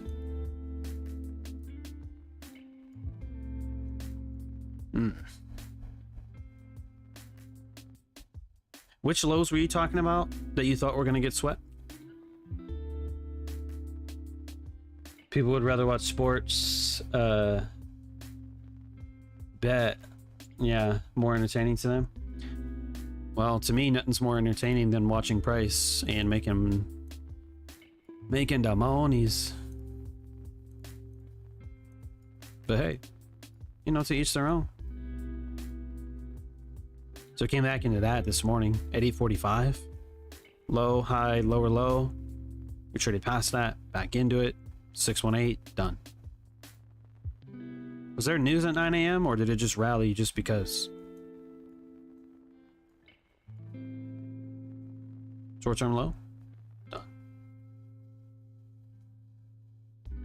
Yeah, that's interesting. I wouldn't have traded that though. Me personally.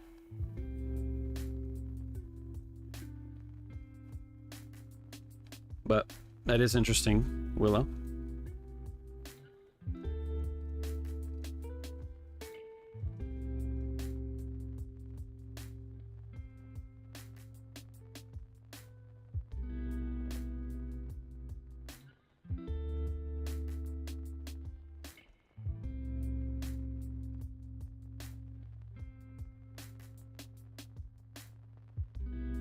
$618. I don't like the price action on small time frame. All the high time frame checked out, like you said, just didn't want to take a Friday. Well, that's the thing too about Friday. Look, we've been down all week. Well, yesterday wasn't really a down candle, but you know, was Monday.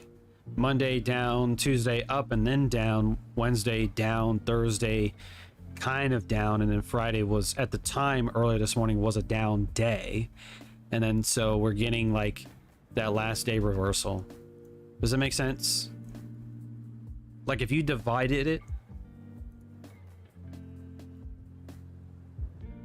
Monday was the 13th, so down, down, down, down, down, and then Friday up.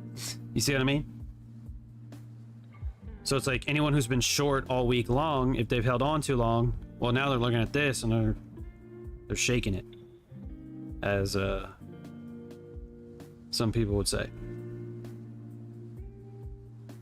Makes sense now in hindsight. I really appreciate you breaking this down for me. Yeah, you're welcome. You are welcome. It's just scary because in the morning, without all this price action, like you don't see it. You see this and you're going, shit, man, I'm gonna long that. It looks bearish. Well, yeah, it does, but this is why you got to practice. And still, sometimes to me, it's the same. I do the same thing sometimes too. I'll look at it and I'll go, well, you know, I don't know. And then it'll go my way and I'll go, damn, chickened out. So trust me, man, don't make it seem like I'm perfect, because I'm not. Okay? We can do fun things, but that doesn't mean I'm perfect.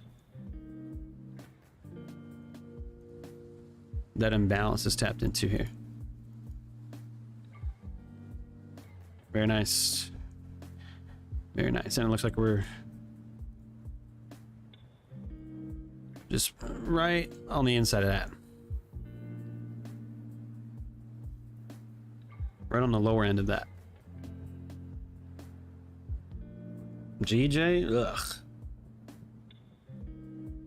Crosspairs, man. Gross. Gross.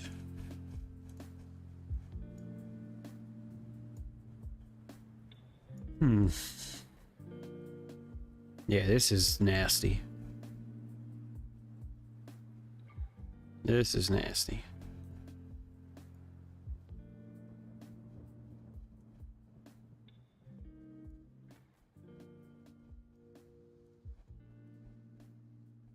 You had some clean highs here at 161.5. It almost reached that this morning. And then came down, rallied, imbalance here. Trades into that, break of structure, comes back, down candle here. Rally, retracement, rally, and then bloop, all the way up to the 161.50s, tapped into 160. So it's the same thing, guys. It's the same thing. It doesn't matter. Doesn't matter what you look at. It could be a hot dog water ass crosspair like GJ. It's gonna do the same thing. Show its willingness to trade above highs, not get there, come down, and then offer retracement opportunities and then bullish order flow up to the highs. So that's what I'm looking at here, is bullish order flow opportunities. But overall, this is disgusting. Some parts are clean, yes, but overall, I don't like this at all.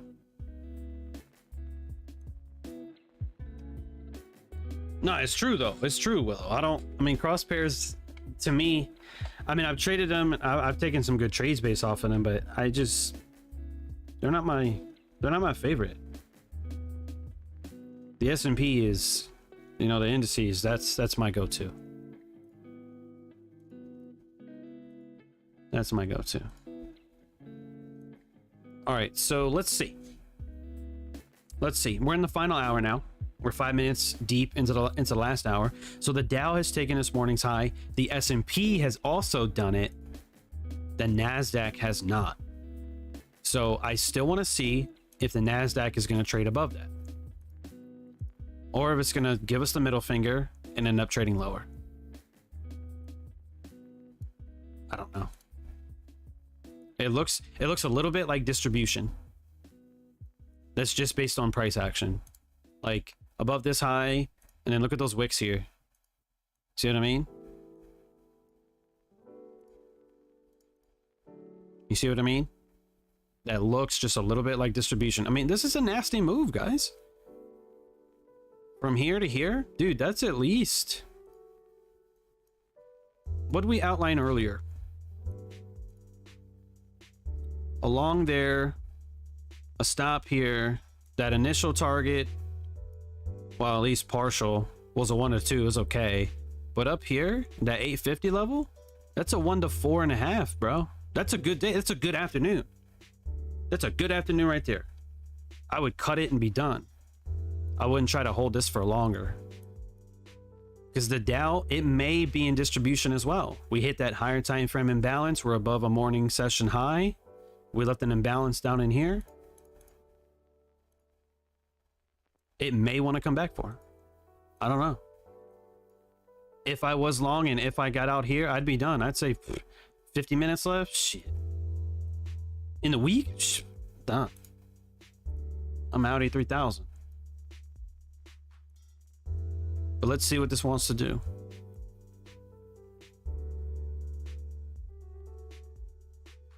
If the NASDAQ, let me put it to you this way. If the NASDAQ breaks down and it doesn't want to run, 420 as well, look at that. If it doesn't want to run that high, if this is distribution, this may end up becoming a mitigation later on. Like if it takes a dump, rallies into this, that may be a short to go lower. But I wouldn't short necessarily. Just like that one time we talked about where we looked at the short and it definitely dumped, but we didn't really have a high probability target. And so for that reason, oh shit, look at that. We just left an imbalance too. Maybe. Again, I'm not telling you to live trade this. I'm not saying that. We're just watching price. That's all. Okay? That's all we're saying. This is not a live trading session. Okay? This is not live trading. This is live watching.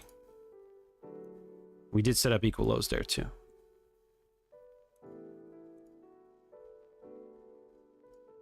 So just to reiterate that, if I was trading a live account, if we went long, I would not look for shorts. I would be done. Okay? I would be done. I would say no more. I'm not looking for shorts. I'm not trying to ping pong the market. I would be good with this and leave it at that. Does that make sense? So now I'm just watching to see what we do. Because again, I don't know if we're going to want to run this morning's high or not. We got to wait. So if we end up trading above this end up may not being a mitigation at all. And we may end up trading higher. Make sense?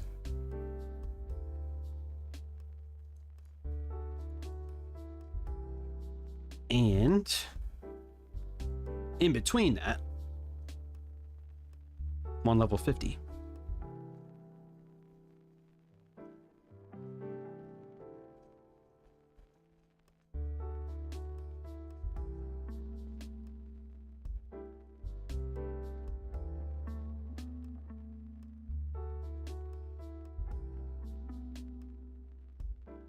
EUG, UN, UCAD, the only forex pairs I trade in indices and gold, that's it.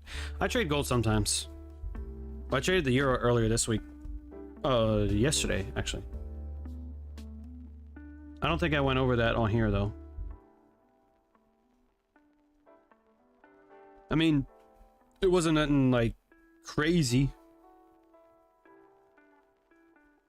But same thing with what I just did on GJ. I'm looking at the order flow to see. All right, well, this is no longer being respected. So if we are going to take this morning's high, I want to see if these down candles may act as support.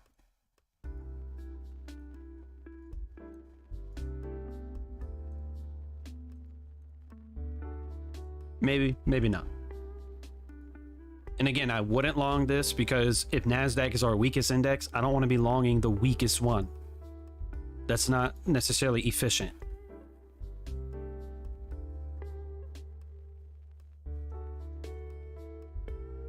I mean, I've done it. I've taken trades like that, but it's just not efficient. So I'm trying to give you the logic here too.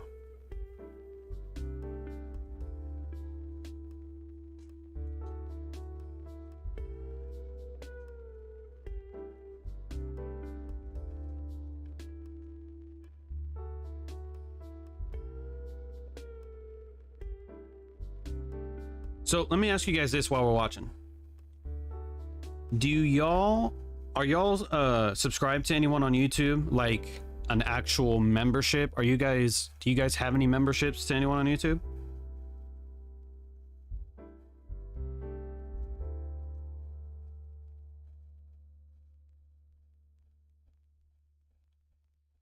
I don't think I have room for my super monkey in here. I didn't leave enough room for him.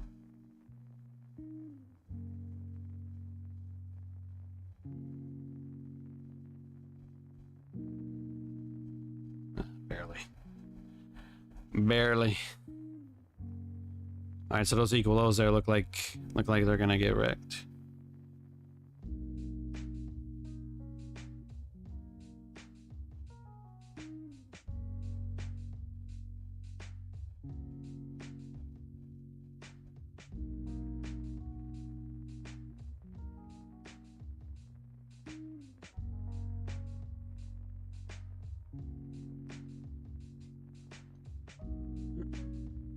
See, so those down candles aren't acting as support. Doesn't look like it, so those lows probably gonna get taken.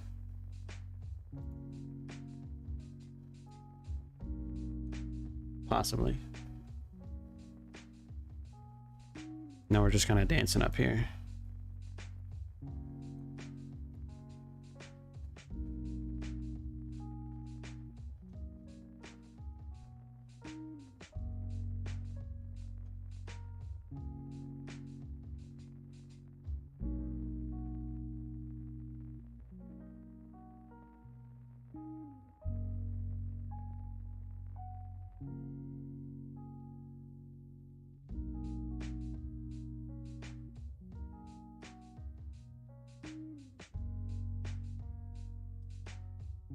You guys aren't so well, I said saving that money for you, boss. Well, eventually I'll have something.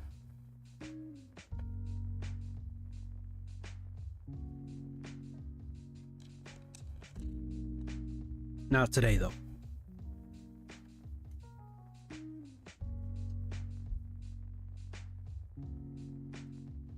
Not today.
We got about 45 minutes left in the day. So let's see what takes place.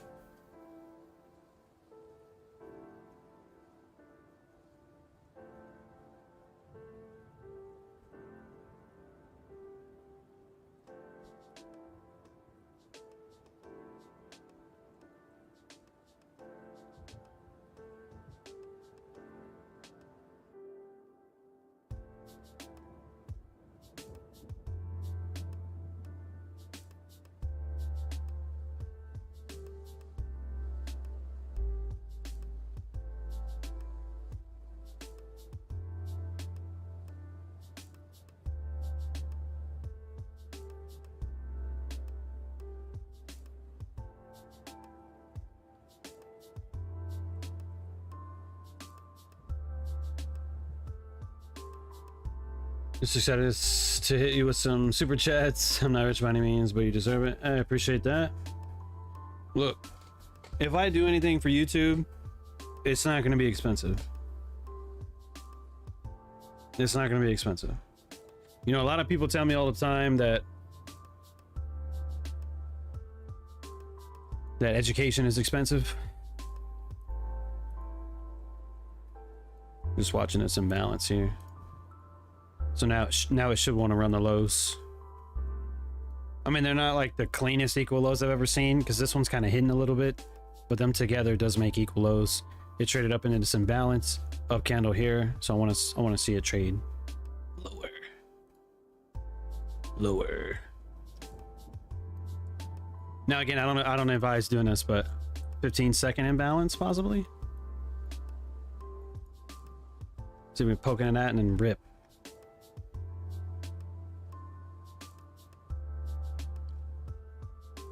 Oh, look at that. Look at that 15-second up here. See how it reached into that? Right there? Look at that shit.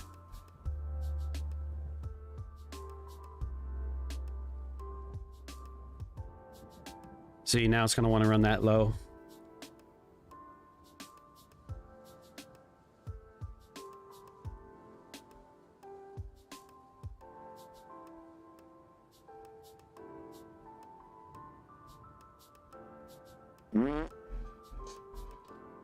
There's that.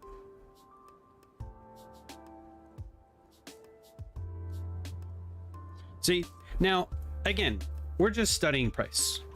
We're just studying, okay? I'm not saying that this was a trading opportunity.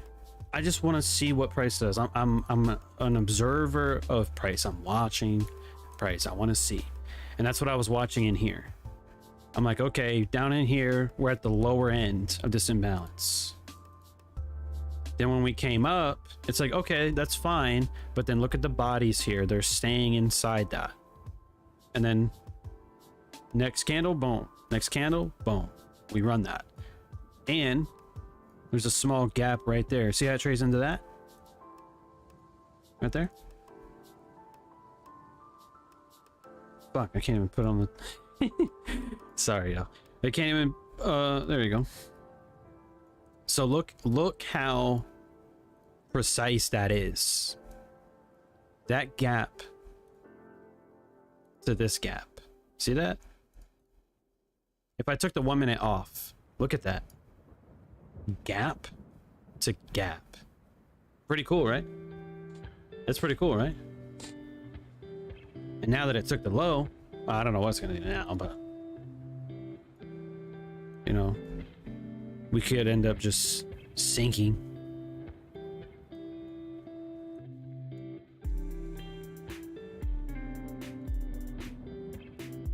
And they all made relatively similar highs. But yeah, this could be potentially distribution, as mentioned. We'll see. Only time will tell, ladies and gents. Only time will tell.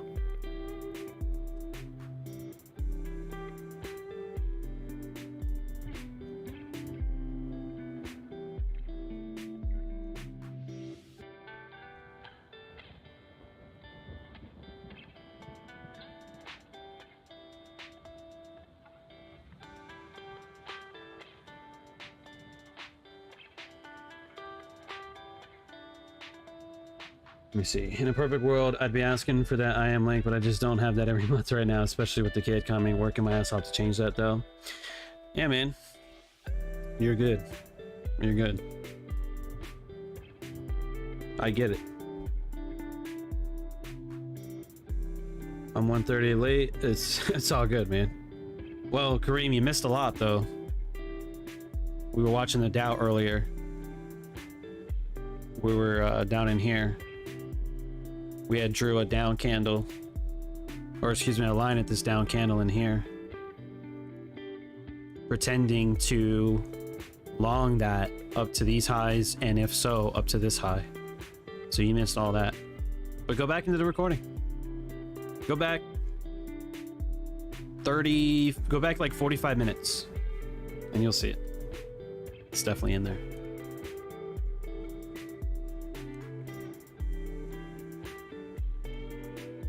Okay. It is definitely there. Big fella. Big fella.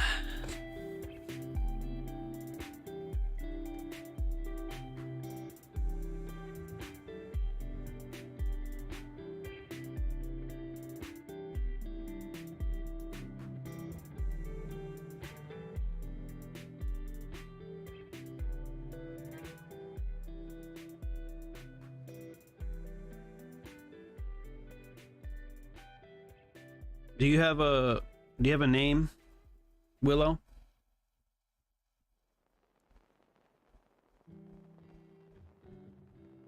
Do you know if it's a Do you know what gender the baby is?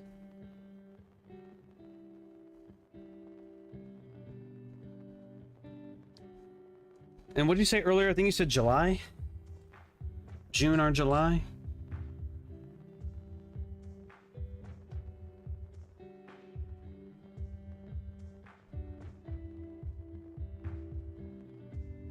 Baby Pips is on the way.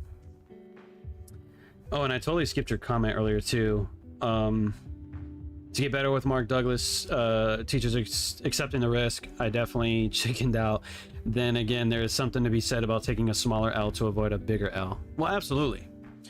I like taking small L's versus big L's. Taking big losses are never fun. Never fun.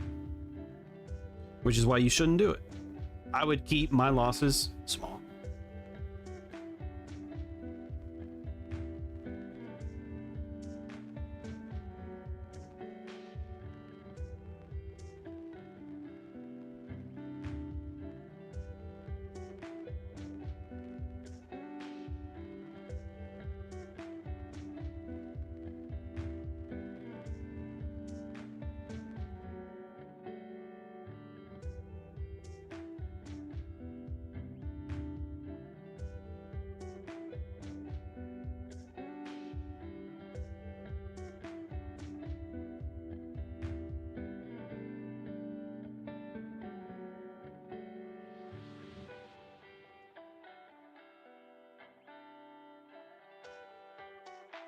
All right, so does look like we're getting a little bit of a sell-off there.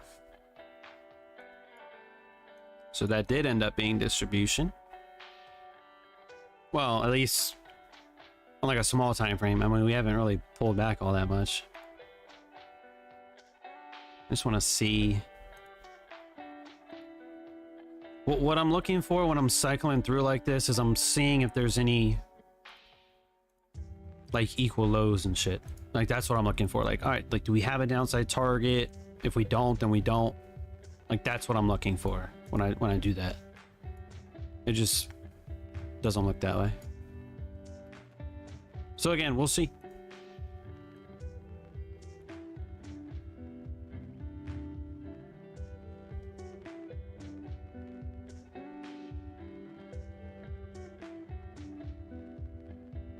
Speed, oh, don't need that.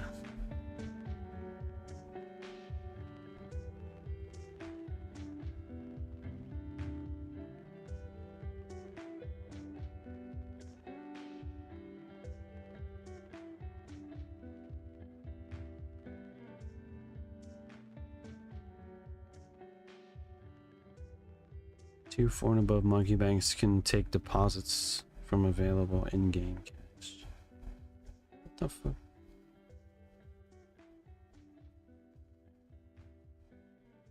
I don't even know what that means.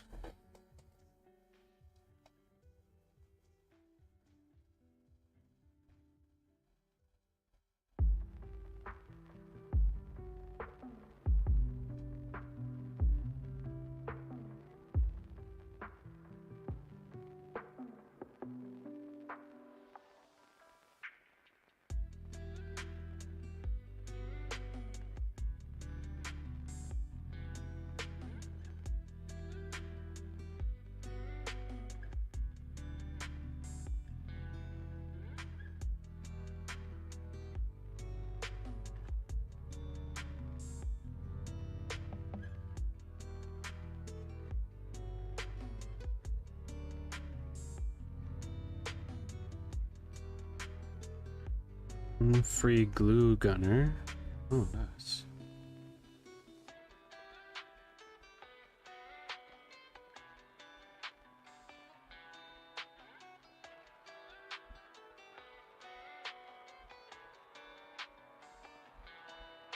All right. Anyway, I will come back to that game a little bit later. Let me see. Fill the 15-minute imbalance. Oh, okay. 15-minute imbalance.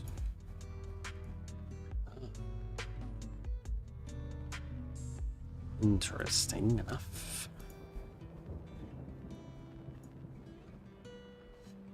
Jenna reveals next Sunday. We're stoked. And yeah, bro, July 25th. Okay, very nice. Is the NASDAQ the stronger one on the 4-hour time? I don't even look at the 4-hour time frame. Oops. I'm looking at the data here and the price action on the intraday basis, not the 4-hour.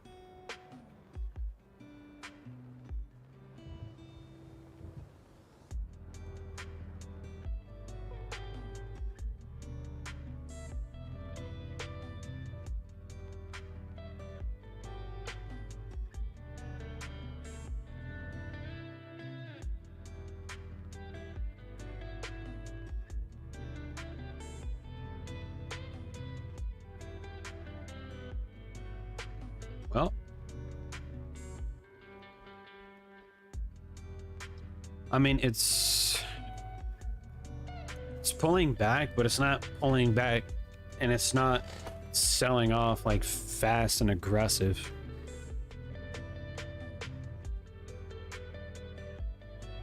So I am not sure. I am not sure.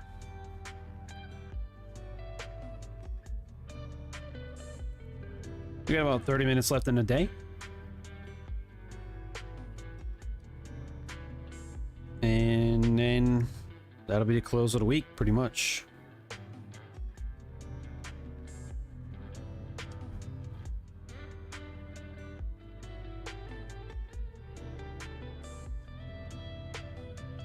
Let's come back to NASDAQ.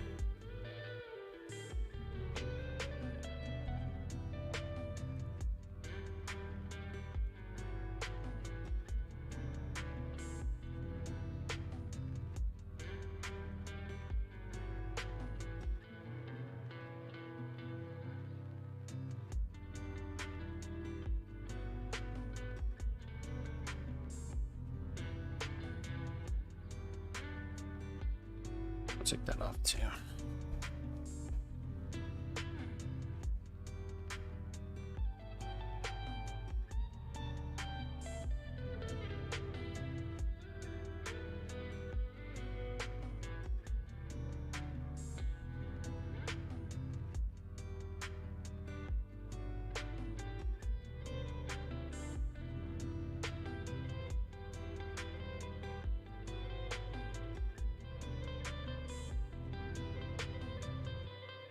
Well, it looks as if it wants to run this low. And I'd probably, I mean, if that first one is on the table, I'd probably say that second one is on the table too. And now we're in the last 30 minutes. And we did spend a lot of time here, but if you remark up that imbalance here, look how we couldn't push past this up candle. Right there. Like we traded into that and then off of it, back up. We couldn't get above this up candle either. Now we're selling off. And if we're gonna sell off aggressively, these two lows I think would be on the table. Does that make sense?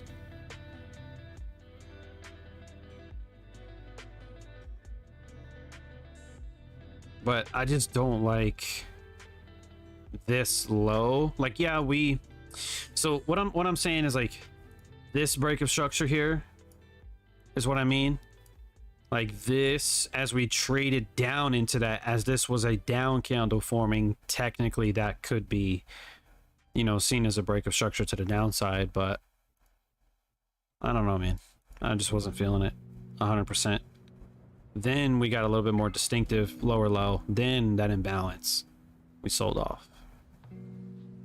As of right now, this reaction in here, just a small time frame imbalance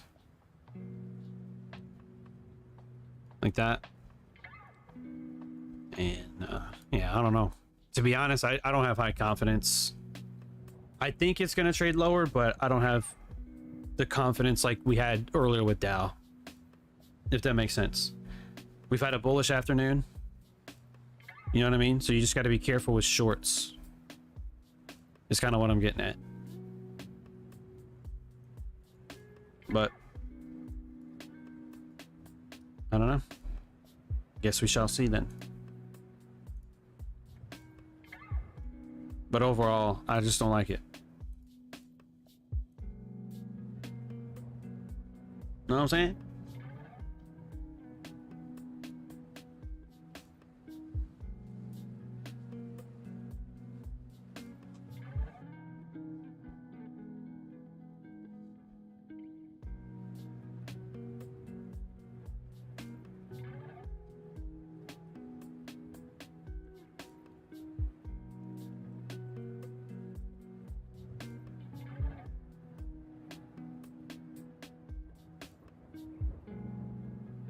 So if it is going to take those lows, it should run from here, lower.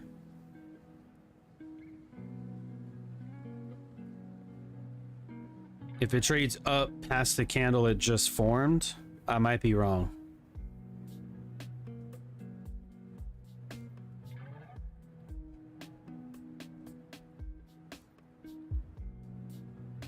But it just doesn't.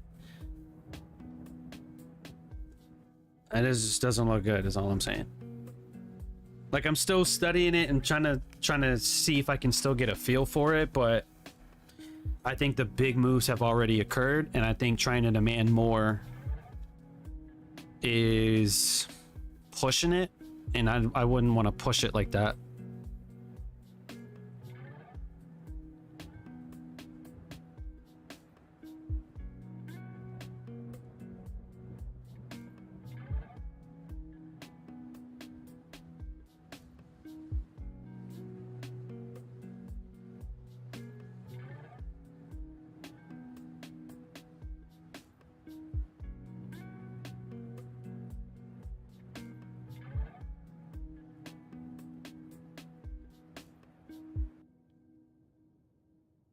So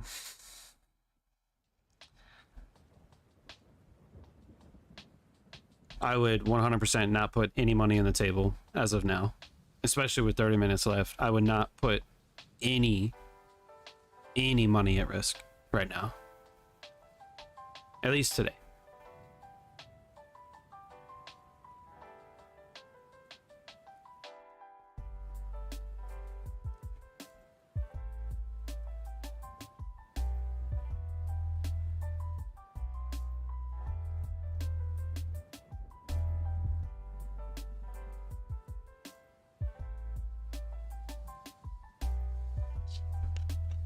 Oh my god, it's 50 degrees outside.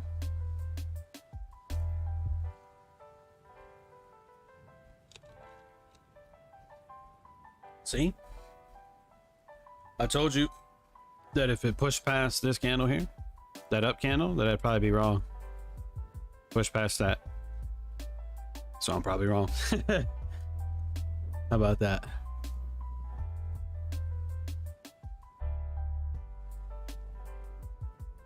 Let me see where the S&P is at. It's back above the morning's high.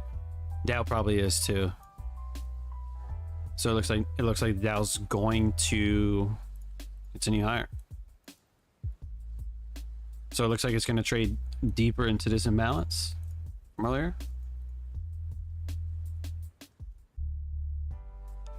So the last 25 minutes. So if these things do start running higher, then NASDAQ's morning high could be on the table. 12,423.5 could be on the table.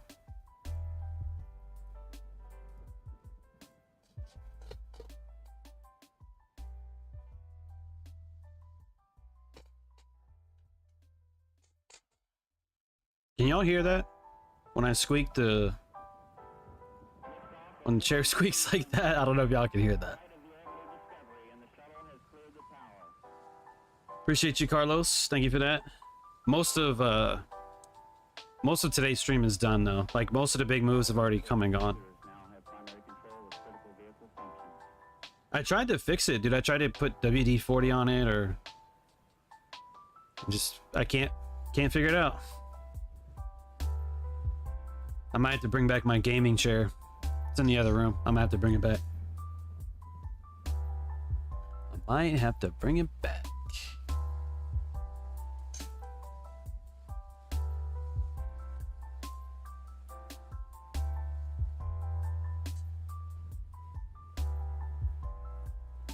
So I wouldn't be worried about this or this anymore. I would be worried. Not worried, but again, 12,425 might be on the table for this afternoon. So if it's gonna do it, it's gonna do it now in the next 20 minutes. So literally between now and the next at 3 o'clock. Unless I'm just wrong altogether. Unless I'm wrong on both directions and it just does nothing. I mean, that's also a possibility.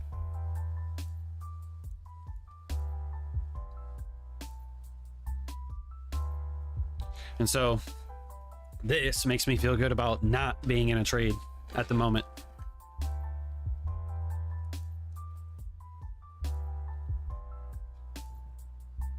Like, I don't even want to paper trade this, is what I'm saying. But if this is our breaker structure to the upside, we do have an up candle here and an imbalance here. Possibly. Again, guys, look, it's small time frame trading. I'm not trying to be accurate. I'm not saying like, yeah, long this. I'm not saying that. I'm just watching to see what it does. Because if I'm wrong on that, and it may trade through that and go for those lows, then cool. But I'm not trying to convince you to take a trade. I'm not saying anything like that. I'm just watching this is what my eyes are going to, and that's what I'm watching. But I'm not pushing any buy or sell buttons right now. I'm just looking at it. I'm trying to think of the logic here. Okay, if we're going to run this morning's low, then it's likely going to do it. And if not, if we're not going to the high and we're going to distribute instead, then it should want to rip ass to those lows. For anyone who's been trying to long the NASDAQ, if they've been trying to long it, or anyone who was long from down in here, if they're going to hold on too long, if the market wants to come back and try and get those stops. See what I mean? Nice. I think one of y'all mentioned that earlier. Someone mentioned a trend line, which I was confused on because I'm like, what are you talking about? And I think you were looking at that, I guess. I don't know. I have no idea. Yeah, I was like, wait a minute, trend line. What are you talking about?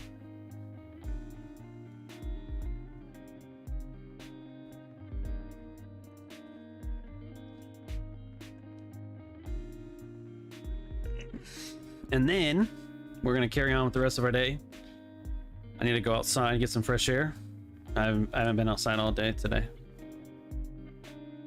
I'll probably get some lunch too. No, I'll probably just have an early dinner. A little bit later. Well, this is amount of everything for the weekend. I told you that Dow trade would have been the one and done. Like, that would have been it. I wouldn't have pressed no more buttons. Unless we held like a small piece just to see if we run higher into the close, that would be the only thing I'd be watching for.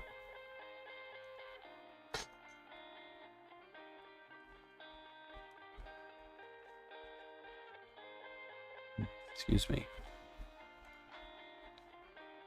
But yeah, watching this other monitor doesn't look good. It doesn't look good.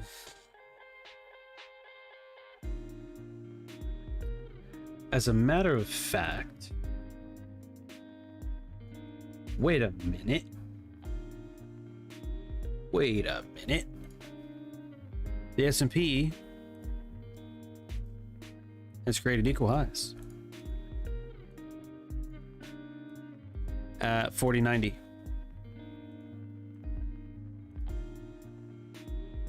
So that could be interesting. So I think if anyone is trying to sell the market, stops would be up there. But given the time, the last 18 minutes. If we leave this open, that might be important for next week.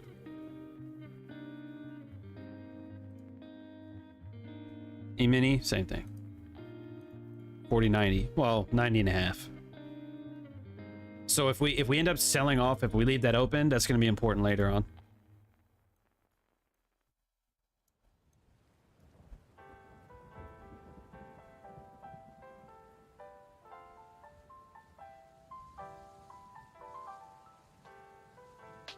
But see, now we're in, like, for me right now, this is where I get things wrong, because if we have some lows that we're targeting on the downside, but we have this morning's liquidity and the S&P has those equal highs, then, like, to me, I'm like, well, shit, it could go either way. It could go up and take this morning's high, or it could just drop and wreck these lows. And since we're kind of in between that two, that's when my accuracy goes down. And if something's not high probability, like blatant, just this is what I think, if it's not obvious, then I'm not, you know, I'm not gonna rock with it.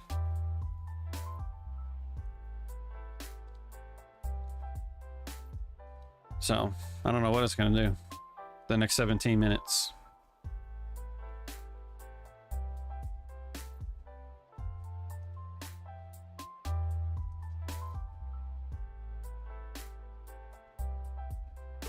But anyways, what else do you guys have planned for the rest of today?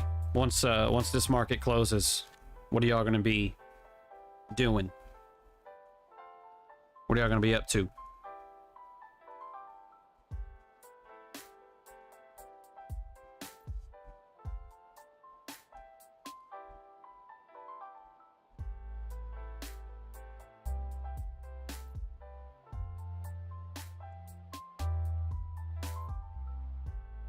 Make some food and spend time with Bae. What food are you making? I made mac and cheese last night. Finished most of that, and that was actually my breakfast this morning too. Mac and cheese is my favorite food, so I'm allowed to do that. I don't care what anyone says. Mac and cheese for breakfast. Yeah, I do what I want, man. Run to Kohl's and grab a new dress shirt. Funeral tomorrow for my best friend's pops. Oh shit, damn. My condolences to your friends. Pops. Yeah. I have a couple of different dress shirts. I think they're a little bit too big though. I only got one or two of them tailored. The other ones are just too long. Dude, I didn't realize how expensive tailoring was, man. I walked in sometime last year with like a coat, jacket, pants, and like 2 shirts. And I was like, yeah, can you just shorten this up a little bit on the arms and the legs? And she was like, oh yeah, that'll be like $95. I'm like, $95 for this? And I gave it to her, of course, but still, I'm like, fuck, man. It was expensive.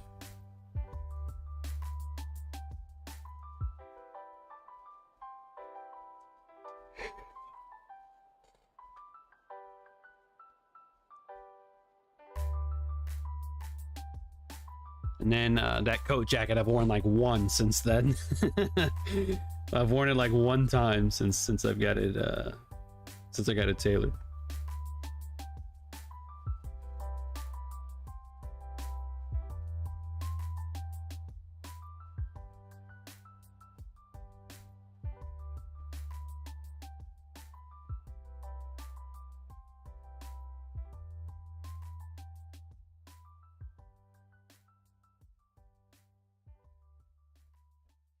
Sure as I was. Yeah, have a good weekend too, Willow.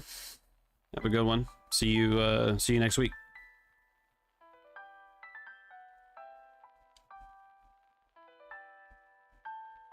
But yeah, this last hour hasn't done, well, I'd say like the last 10 minutes hasn't done a lot.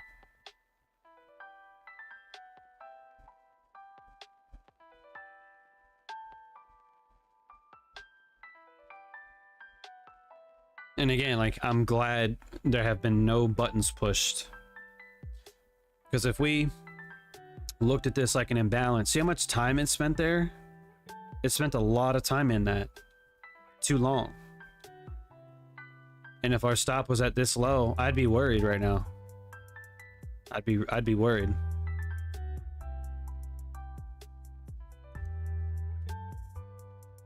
I'd be like, man, we might get stopped out. It might hit that low. And if it hits that low, like that one at 54, it may as well run to 45 and 38. Which is what that's just my assumption. That's my assumption. Fridays are typically my worst day. Okay.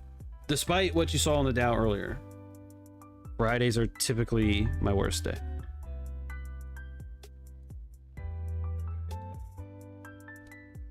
Hey, I keep yawning. It's this heater I got. I got a mini space heater. And it's making the room like calm, but it's making me yawn. Now there's 12 minutes left. So we'll see if we get any volatility the last 10 minutes. Hasn't really shown a strong willingness either way. See, if we look at a 5 minute, this is not, it's just not good. You see, from that down candle, we got explosive upside, explosive upside. This pullback in here, and then retracement, and then now we're here. Like, it, to me, this last hour, it hasn't done a lot. It hasn't shown a willingness to run lower, and it hasn't shown a willingness to run higher either. So that I don't care for. The S&P left high. So again, if this gets left open, I would keep that on my chart for next week. Okay, I would have those highs and I'd have these lows too on my chart for next week. Again, if we leave that open.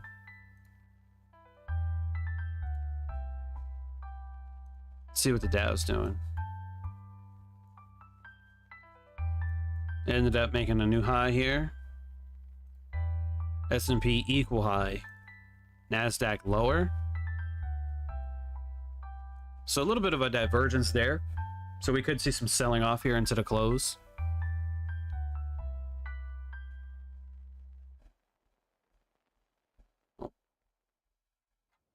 There's a little bit of volatility for you. The last 10 minutes.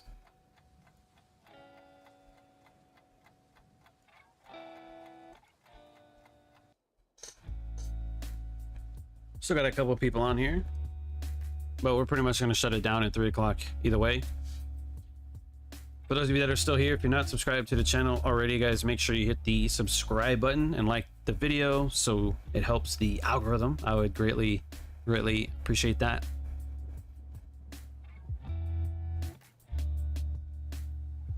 And yeah, that is about it.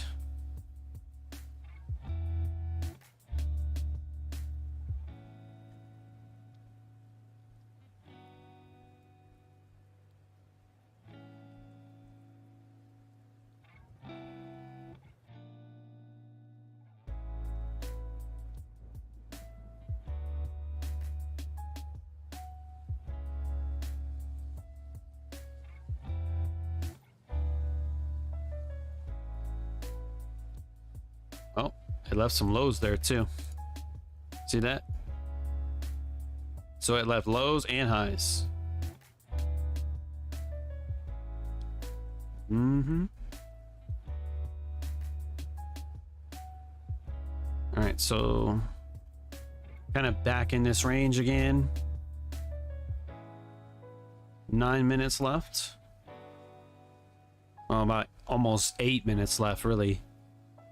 So we're going to see if there's any type of strong movement lower or strong movement higher. Last 8 minutes of trading.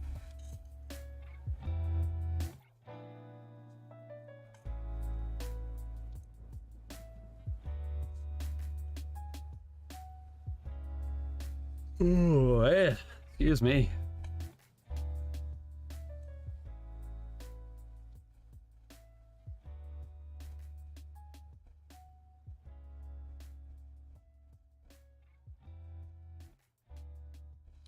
Next, I'm gonna pull up my other screen as well.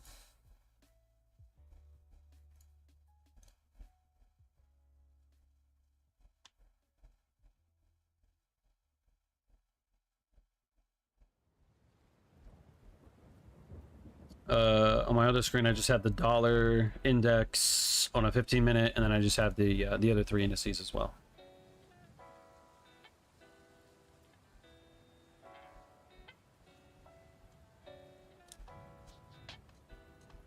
That way I'm able just to kind of see all three. That's how I'm able to see, like, oh, if this one is creating lows, or if this one's making a higher high or a higher low and stuff like that. That's why I have all three on the other screen.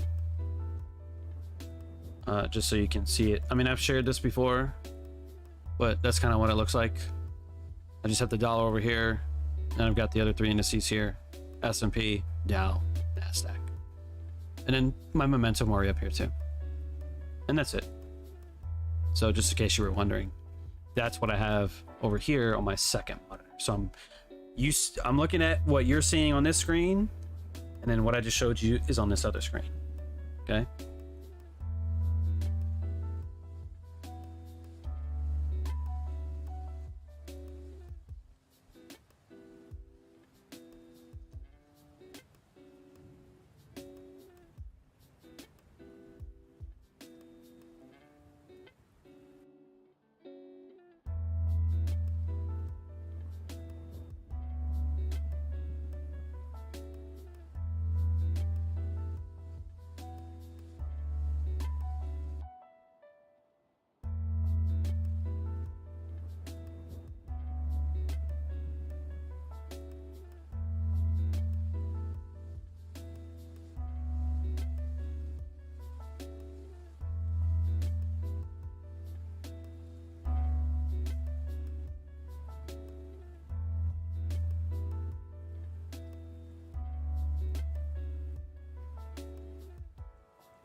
Oh man, but again, the last 55 minutes have not been all that fun.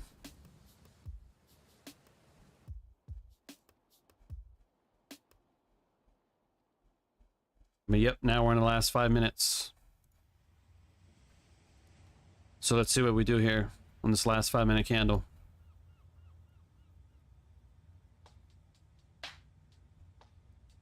That morning session high might be a stretched, but it could be on the table.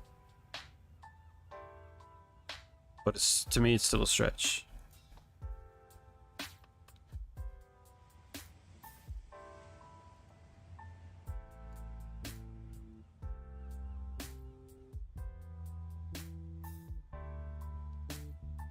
The S&P looks like it wants to take those highs, those equal highs that we mentioned, or that were mentioned a little bit earlier.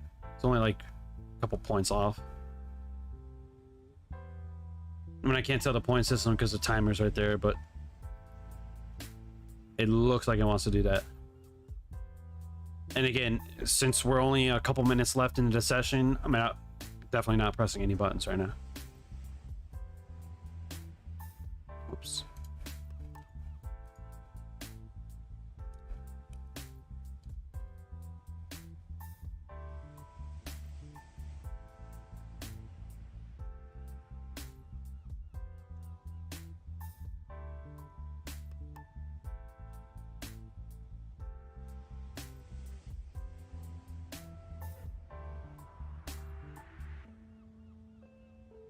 From 88 to like 91. Yeah, see, that's not even a lot in terms of points.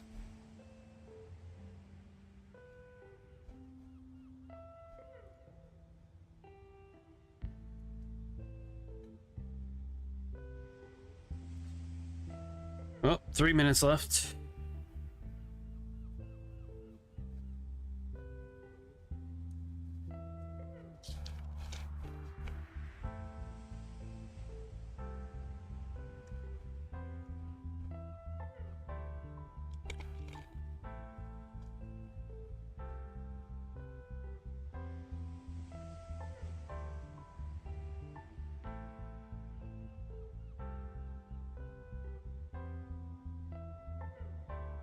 Although I will say it will be weird, at least on a small time frame, it would be weird if we left both equal highs and equal lows and just closed in the middle of that on the S&P.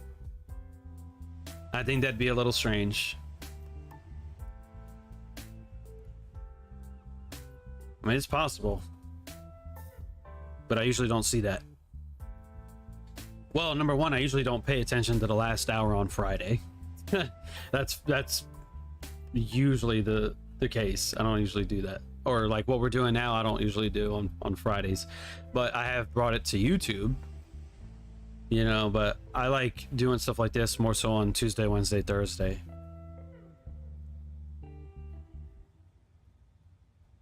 Now we have like a minute and a half.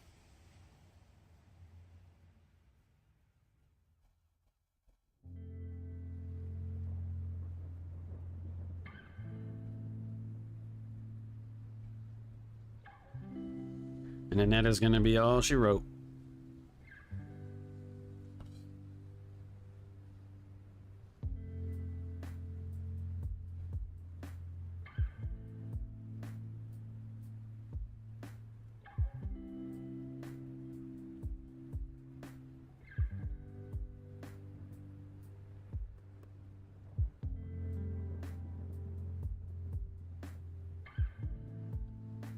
All right, last minute. At least of the stock exchange. Now the futures will trade a little bit longer, but sometimes when the exchange closes, you won't get a lot of volatility on futures, and then sometimes you can get some volatility, but I don't usually trade in the after hours. I usually don't hold trades into the after hours either, especially for Friday, because then if I hold over the weekend, you risk, depending on how far your trade is or isn't in your direction, you risk that gap too, that Sunday opening gap. So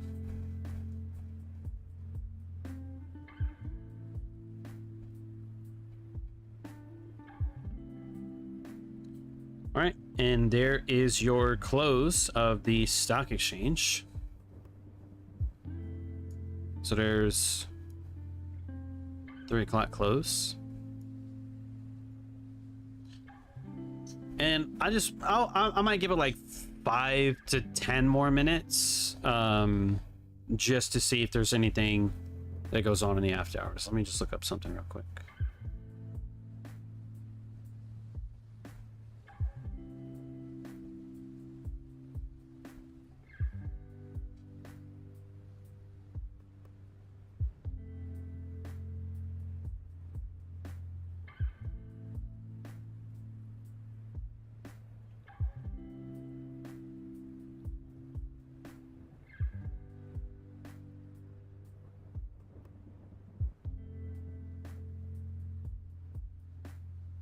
Not what I'm looking for.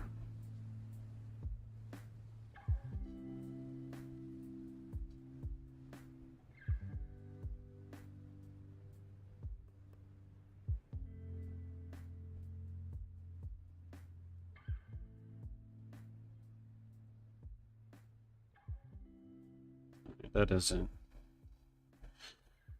doesn't entirely look right, but okay. All right, well,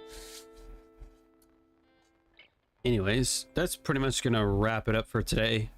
Again, I thought it would be weird if we closed just in between these two lows and these two highs.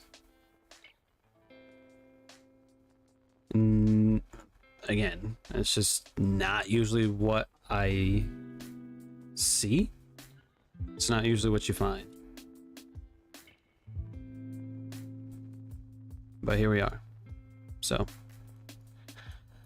that is going to be a wrap for today. All right, so hopefully you guys had a good time. Hopefully you learned something from today's live stream. So y'all be blessed, man.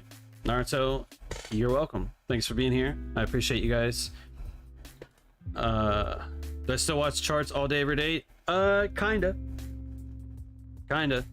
Not all day, every day, but sometimes. But other times I got shit to do, like go to the dentist,